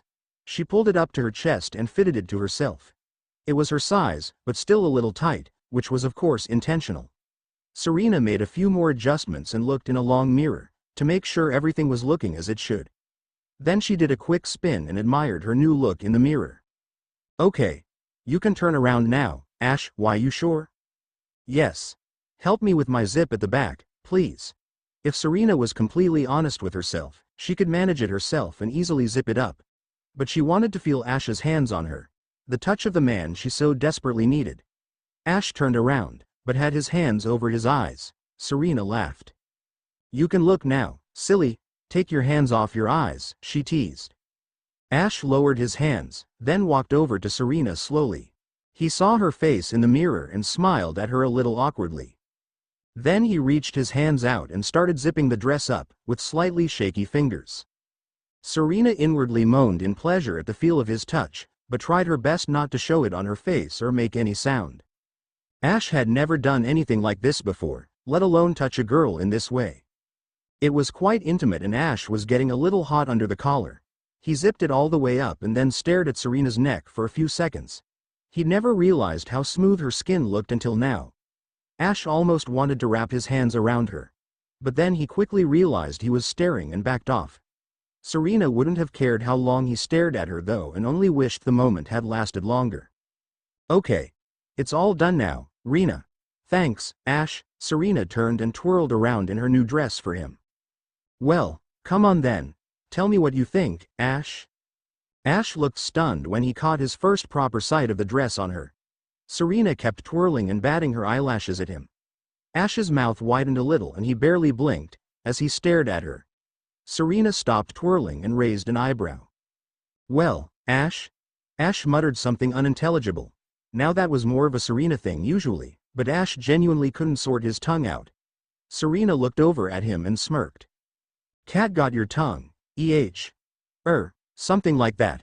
But you look incredible, Serena, really incredible. Ah. Thank you, Ash. Ash just nodded and continued to stare. There was a feeling inside of him that was rendering him unable to speak properly and made it impossible to look away. This was a very unfamiliar feeling for Ash. He had no clue what was happening to him. His eyes just weren't moving from her. The dress was really showing off the best parts of Serena's body. Something Ash had never really taken much notice of before, of any girl, if he really thought about it. But some kind of chemical in his brain had suddenly activated and from that point, he would never see Serena the same way again. He couldn't understand why or how this strange new feeling was taking over, but his hormones were raging inside him like crazy. Serena noticed Ash hadn't moved an inch for a while now and asked him if he was all right. Oh, yeah, I'm fine, sorry, I just zoned out for a bit. Serena giggled at how lost for words Ash was. It was very rare that Ash Ketchum was left speechless. Well, I'm happy you like the dress. I'm definitely going to wear it tonight. Serena winked playfully, while Ash just gave her a thumbs up, still not being able to articulate himself properly around her in that dress. But he seemed to have his movement back now. Serena was starting to wonder why he was acting so differently than normal. It was like he had suddenly become shy around her. Okay. Well, give me 5 minutes to get changed again and then we'll head over to the plateau. Ash nodded and waited outside, while Serena got changed back into her normal clothes. As soon as she was ready, they left the hotel again. Ash was still a little quiet and couldn't get the image of Serena in that dress out of his mind. Serena was tempted to question Ash on why he seemed to have something on his mind, but she didn't want to get distracted again.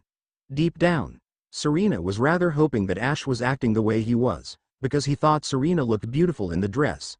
But once again, now wasn't the time for thinking about such indulgent things. As soon as they arrived, they met the others and decided to take in the local surroundings and survey the magnificent venue.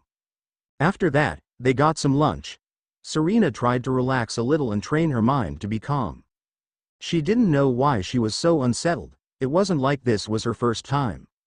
Far from it. And what was that old saying again? Third time's the charm. Being overly stressed wouldn't help anyone, she thought. But it was all going to begin in a matter of hours now and Serena had to be in the dressing room by 3, to have enough time to get ready. With it being a final, all the contestants needed to ensure they looked their absolute best. A big part of a showcase was showcasing yourself too, after all. As 3 o'clock hit, Serena was sitting in the dressing room, getting her hair done by a stylist. Of course, Shauna and Miette had made it on time too and were also getting their hair stylized next to her. It was dead quiet, however, and everyone seemed to be extremely focused. Miette didn't even tease Serena once. Every single one of them in that room wanted that life-changing prize at the end. But perhaps no one more than Serena, with this being her 3rd attempt at it. In reality, most of her fantasies involved Ash, but she always dreamt frequently about being crowned queen, in between all her other dreams. The 2 things she wanted most in life. She often wondered what she wanted more, but she could never decide. She just wanted both. And both were possible. But one was more likely and could happen tonight if she just believed in herself. After a good hour of beauty therapy, Serena was good to go. Now it was time to put on her dress again and give her Pokemon one last pep talk before showtime. Serena was in the middle of giving Pancham some special instructions, when she felt a tap on her shoulder. It was one of the stage managers. "Performer Serena?" "Yes. There's a guy called Ash outside, asking to see you." "Oh, okay. Thanks." Serena rushed outside and was met by another stunned look from Ash. This time, however, he seemed to be able to find his voice. Hey, Rena. Just wanted to wish you luck, before you get out there, and I want you to know whatever happens, I'll fully support you in whatever you decide to do next." "Ah, thanks, Ash. I don't know what's gonna happen tonight, but I know one thing for sure. I still want to stay with you whatever the outcome." "Me too, Rena. I guess we've just been through too much together, huh?" "Yeah.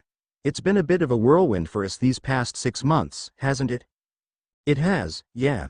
I don't think I've ever been this close to anyone before, and it's crazy how far we've come, since the Pokemon summer camp all those years ago." "I know. I'm just so glad I found you in Kalos. To meet you both times by chance in this big wide world." Serena looked down and spoke more quietly. "And now we're linked more strongly than words," she almost whispered, but loud enough for Ash to hear. Ash admired how poetic their history was. "I couldn't agree more." Ash titled Serena's chin up and they caught each other's eyes, for what felt like the umpteenth time. Time was slowing down again. Serena wondered if this was going to be another, nearly, moment, but tried to tell herself to not get too sucked into it this time. Yet, Ash was edging closer to her now, so it was ridiculously hard not to let it take over. "Rena," breathed Ash. "Ash." Serena watched as his lips were getting closer to her again, just like in the dressing room, at the first showcase. Serena closed her eyes in anticipation, feeling like it was finally going to happen. It felt like an eternity before she felt his hot breath, but it wasn't on her lips. She felt a peck of the lips on her cheek. Serena slowly opened her eyes and blushed. Did you just kiss my cheek?" she asked. "Why yeah, that happened." Ash rubbed the back of his neck. "Anyway, the show's about to begin, so I better get to my seat. Good luck, Rena. You've got this." Okay. Thanks. I hope you enjoy the show." Ash grinned and ran off. Serena raised her hand and rubbed the cheek Ash had just kissed. That was the closet yet. Her hand trembled a little, as she lowered it back down. She put her hand over her chest and took a deep breath. To most, it would only be a simple kiss on the cheek. But to Serena, it meant everything. She took it as a good luck charm and headed back into the dressing room with a blissful aura about her. 5 o'clock was looming over now, as the show was about to begin. Serena's fan club had massed together in the audience, eagerly awaiting her appearance. And Shauna's lil fan club too. Mainly made up of Tierno and Trevor, who were always there to support her. The show began with a pretty light show and the lighting of the Indigo Plateau flame. Oohs and ahs took over the stadium, as the first Kanto Grand Final showcase had officially begun. Pierre entered the stage and introduced the first 3 contestants. Serena wasn't on for a while yet, so Ash took the opportunity to ask Brock about something he was confused about. "Hey, Brocco. Can I ask you something, man to man?" Brock turned in his seat to face him and raised an eyebrow. Ash never asked to talk about anything with him, except maybe the odd Pokemon battling related question. But Brock assumed this must be about Serena and was more than happy to have a lad's talk. Sure man. Fire away, bro." "Well, it's hard to explain, but earlier when Serena asked me to help her with her dress, she just looked so amazing." Brock nodded and showed his understanding. "And I just sort of stiffened up? I couldn't take my eyes off her. I just kept staring and staring, and I just felt this odd feeling. I can't describe it, but it was a nice feeling. A feeling of desire, I guess."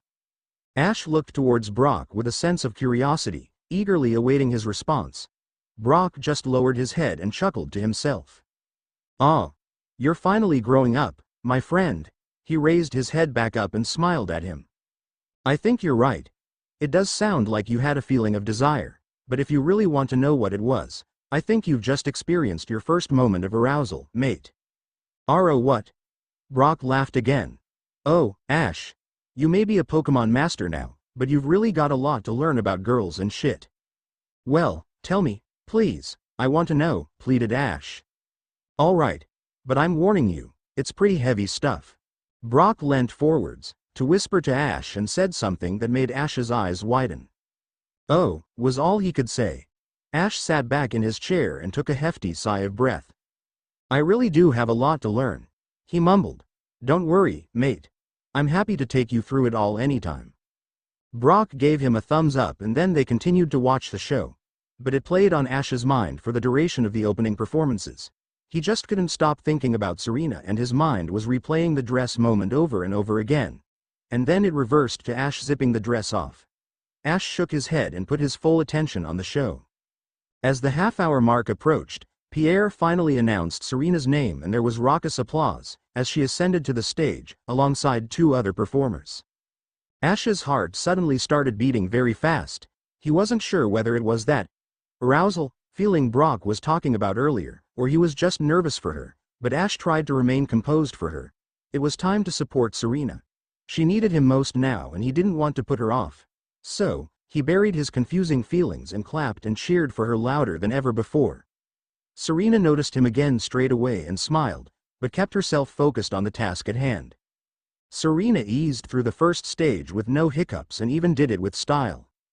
Her talent and flair encapsulated the audience immediately and she quickly became the #1 fan favorite to win. The show was a true spectacle of the best on offer in the showcase world. But at the end of the day, contestants still had to be eliminated and as the evening wore on and the skies became darker, the showcase moved into the semi-final stage. Serena, Miette and Shauna had made it through, including trainer Sammy from the pewter contest. The matchups were Shauna versus Sammy and Miette versus Serena. Shauna had just marginally won and made the final, as she walked past Serena in the hallway and winked at her. Serena was absolutely quaking in her boots and shaking a little, as she approached the stage, for what felt like an age-old rivalry now with Miette. Could she hold her nerve and beat her again? She entered the stage that had now been converted into a battlefield, just as when Ash was there all those years ago. The battlefield of random choice for this stage was a forest. The battle came down to the wire again, with Pancham the last of Serena's Pokemon standing. Serena was tempted to look over at Ash, but she closed her eyes instead and simply just asked herself, what would Ash do? And then within seconds she knew. Her eyes snapped back open and she gave Miette the most confident, off-putting look she had ever seen. Miette tried to read what she was thinking and looked a little worried. Serena never looked that confident. Ever. Miette was a little spooked to say the least. Pancham used Dark Pulse, but hit it at the trees repeatedly. What? Shouted Miette. Her Slurpuff was just as confused and scratched its head, trying to figure out what they were up to. Pancham didn't hesitate, however, and destroyed all the trees in sight. And then the stage was engulfed in a haze of smoke from the aftermath. Okay. Now, Pancham. Now, what? Spluttered Miette, in utter confusion. The smoke cleared, but Pancham was nowhere to be found, until he suddenly leapt out of the ground and tackled Slurpuff with impactful force. The surprise of it was super effective. Both Pokemon wobbled a little from the collision, until Slurpuff eventually leaned over to its side and dropped to the floor. Slurpuff is unable to bat, announced the referee. Pancham collapsed 2 seconds later. Pancham is also unable to battle, but Slurpuff went down first. So, the winner of this semifinal is performer Serena. Serena reacted with a big gasp and put her hands around her mouth in shock. She had reached another final, and defeated her greatest rival to get there, by the skin of her teeth, no less. But that didn't matter. It was like getting a last-minute winner in a football match. Miette simply just dropped to her knees and hung her head in defeat. Meanwhile, in the audience, Ash was immensely proud and nodding his head approvingly. She got that from me, you know, Brock. Oh, really? Yeah. Kalos League semifinal, I did exactly the same move with the trees. Huh. Impressive. And very typical of you. The unexpected tactic again. It certainly worked a charm for Serena. Oh, yeah. She could go all the way now. Serena didn't have much time to bask in the glory though. She shook Miette's hand and rushed off to the Plateau Pokémon Center, to rest and recover her Pokémon for the big one in an hour's time. Shauna had also left her Pokémon in Nurse Joy's care. Serena and Shauna had never come up against each other so competitively before, until now. They both waited in the same room together, but there was dead silence. Serena was trying to bottle up her anxieties, all while trying to come to terms with the fact that she had to battle her friend and they couldn't both win. But friends or not, Serena still had to think of a game plan and fast. She was so close now, it would be foolish of her to let personal feelings get in the way. The time was now ticking closer to 9 p.m., which meant it was nearly time for the title of the first ever Kanto Queen to be named and crowned. Ash and the rest of the gang had gone to get something to eat from the Plateau food courts in the interval and were just heading back to their seats when Pierre announced the final battle was about to commence. Serena walked slowly over to her technical area and saw Shauna in hers. They both half smiled at each other respectfully, but they'd still do anything to win. This was going to be complicated for them. Serena wished it was Miette instead. She thought facing her in the semi was a little premature. It should have been the final for her. Nonetheless, this was the final and there was no shying away from it now. Sylveon and Flabébé were up first. They were both pretty evenly matched for the most part, but Sylveon emerged victorious with a final swift attack. 1-0. Good start. Shauna returned Flabébé to its Pokeball and unveiled her second Pokémon. Gothita was up next, who was very quick to make an impact. Sylveon had unfortunately taken too much damage in the last matchup and eventually succumbed to a powerful Psybeam attack, despite putting up a good fight. It was 1-1 now. Serena kept calm and chose Pancham next. The fans were treated to a fiery end-to-end final, as they continued to duke it out. For a while, the two Pokémon were in deadlock and no one could predict who would take the commanding 2-1 lead. And then Pancham suddenly grabbed its arm in pain. Gothita had left a critical blow on him. Serena didn't realize how bad it was and instructed him to attack in spite of it. Pancham wasn't entirely confident in this course of action, but still trusted Serena and swung forwards. It was a weak move though, as Pancham unfortunately completely missed Gothita. Shauna pounced on the error and commanded Gothita to use Psyshock. Pancham was too tired to react and took the full brunt of it. The field was filled with discharge from the attack. As it cleared, the referee took one look at Pancham and raised his flag, announcing him unable to battle. 2-1 to Shauna now. Serena still didn't panic though. Gothita was breathing pretty heavily and looked extremely exhausted, so if Serena was clever and picked the right attack, it could be knocked out in one blow. And that's exactly what she did, as soon as Delphox leapt into action and unleashed a ruthless fire blast. Gothita was completely singed and fell to the ground instantly. 2-2. Level. Shauna was looking a little rattled now and quickly threw on her last roll of the dice. Venusaur. Her Ivysaur had recently evolved and everyone was visibly surprised to see a significantly larger and stronger Pokémon in its place. The audience were on the edge of their seats for the conclusion of this epic battle and the showcase tournament as a whole. Serena technically had the type advantage, but that meant absolutely nothing if she didn't get this right. She would need to do something unpredictable and creative. Just like Ash would. An Ash special, if you could call it that. There was a long pause in action and the stadium was dead silent, as Delphox and Venusaur sized each other up. Serena and Shauna smiled at each other. Well, this is it, Shauna. I want you to give it all you've got, said Serena. Oh, I'm going to do my very best, Serena, and I want nothing less from you too. They both nodded and then simultaneously shouted out their first attack. Both Pokémon launched an onslaught of attacks, firing on all cylinders. They continued to inflict relentless hit after hit, until they both stopped and took a quick breather. Both sides seemed to be brewing something up as they rested. Serena and Shauna screamed their next strategic moves at the top of their lungs and laid their hearts out on the battlefield. Their faces were full of pure raw emotion, as they fought as one with their Pokémon. All to make them understand the power that's inside. And then with a final rush of blood, both Pokémon released the power within. A solar beam and a fire blast came soaring together across the battlefield. Everyone held their breath, as the two surges of energy collided in an explosion and the battlefield disappeared in thick clouds of smoke. But just who had landed the final critical blow? And was this the ultimate decider? To be continued. I hope you guys enjoyed this video. Please let me know your thoughts and reviews in the comment box. Now I will see you in the next video.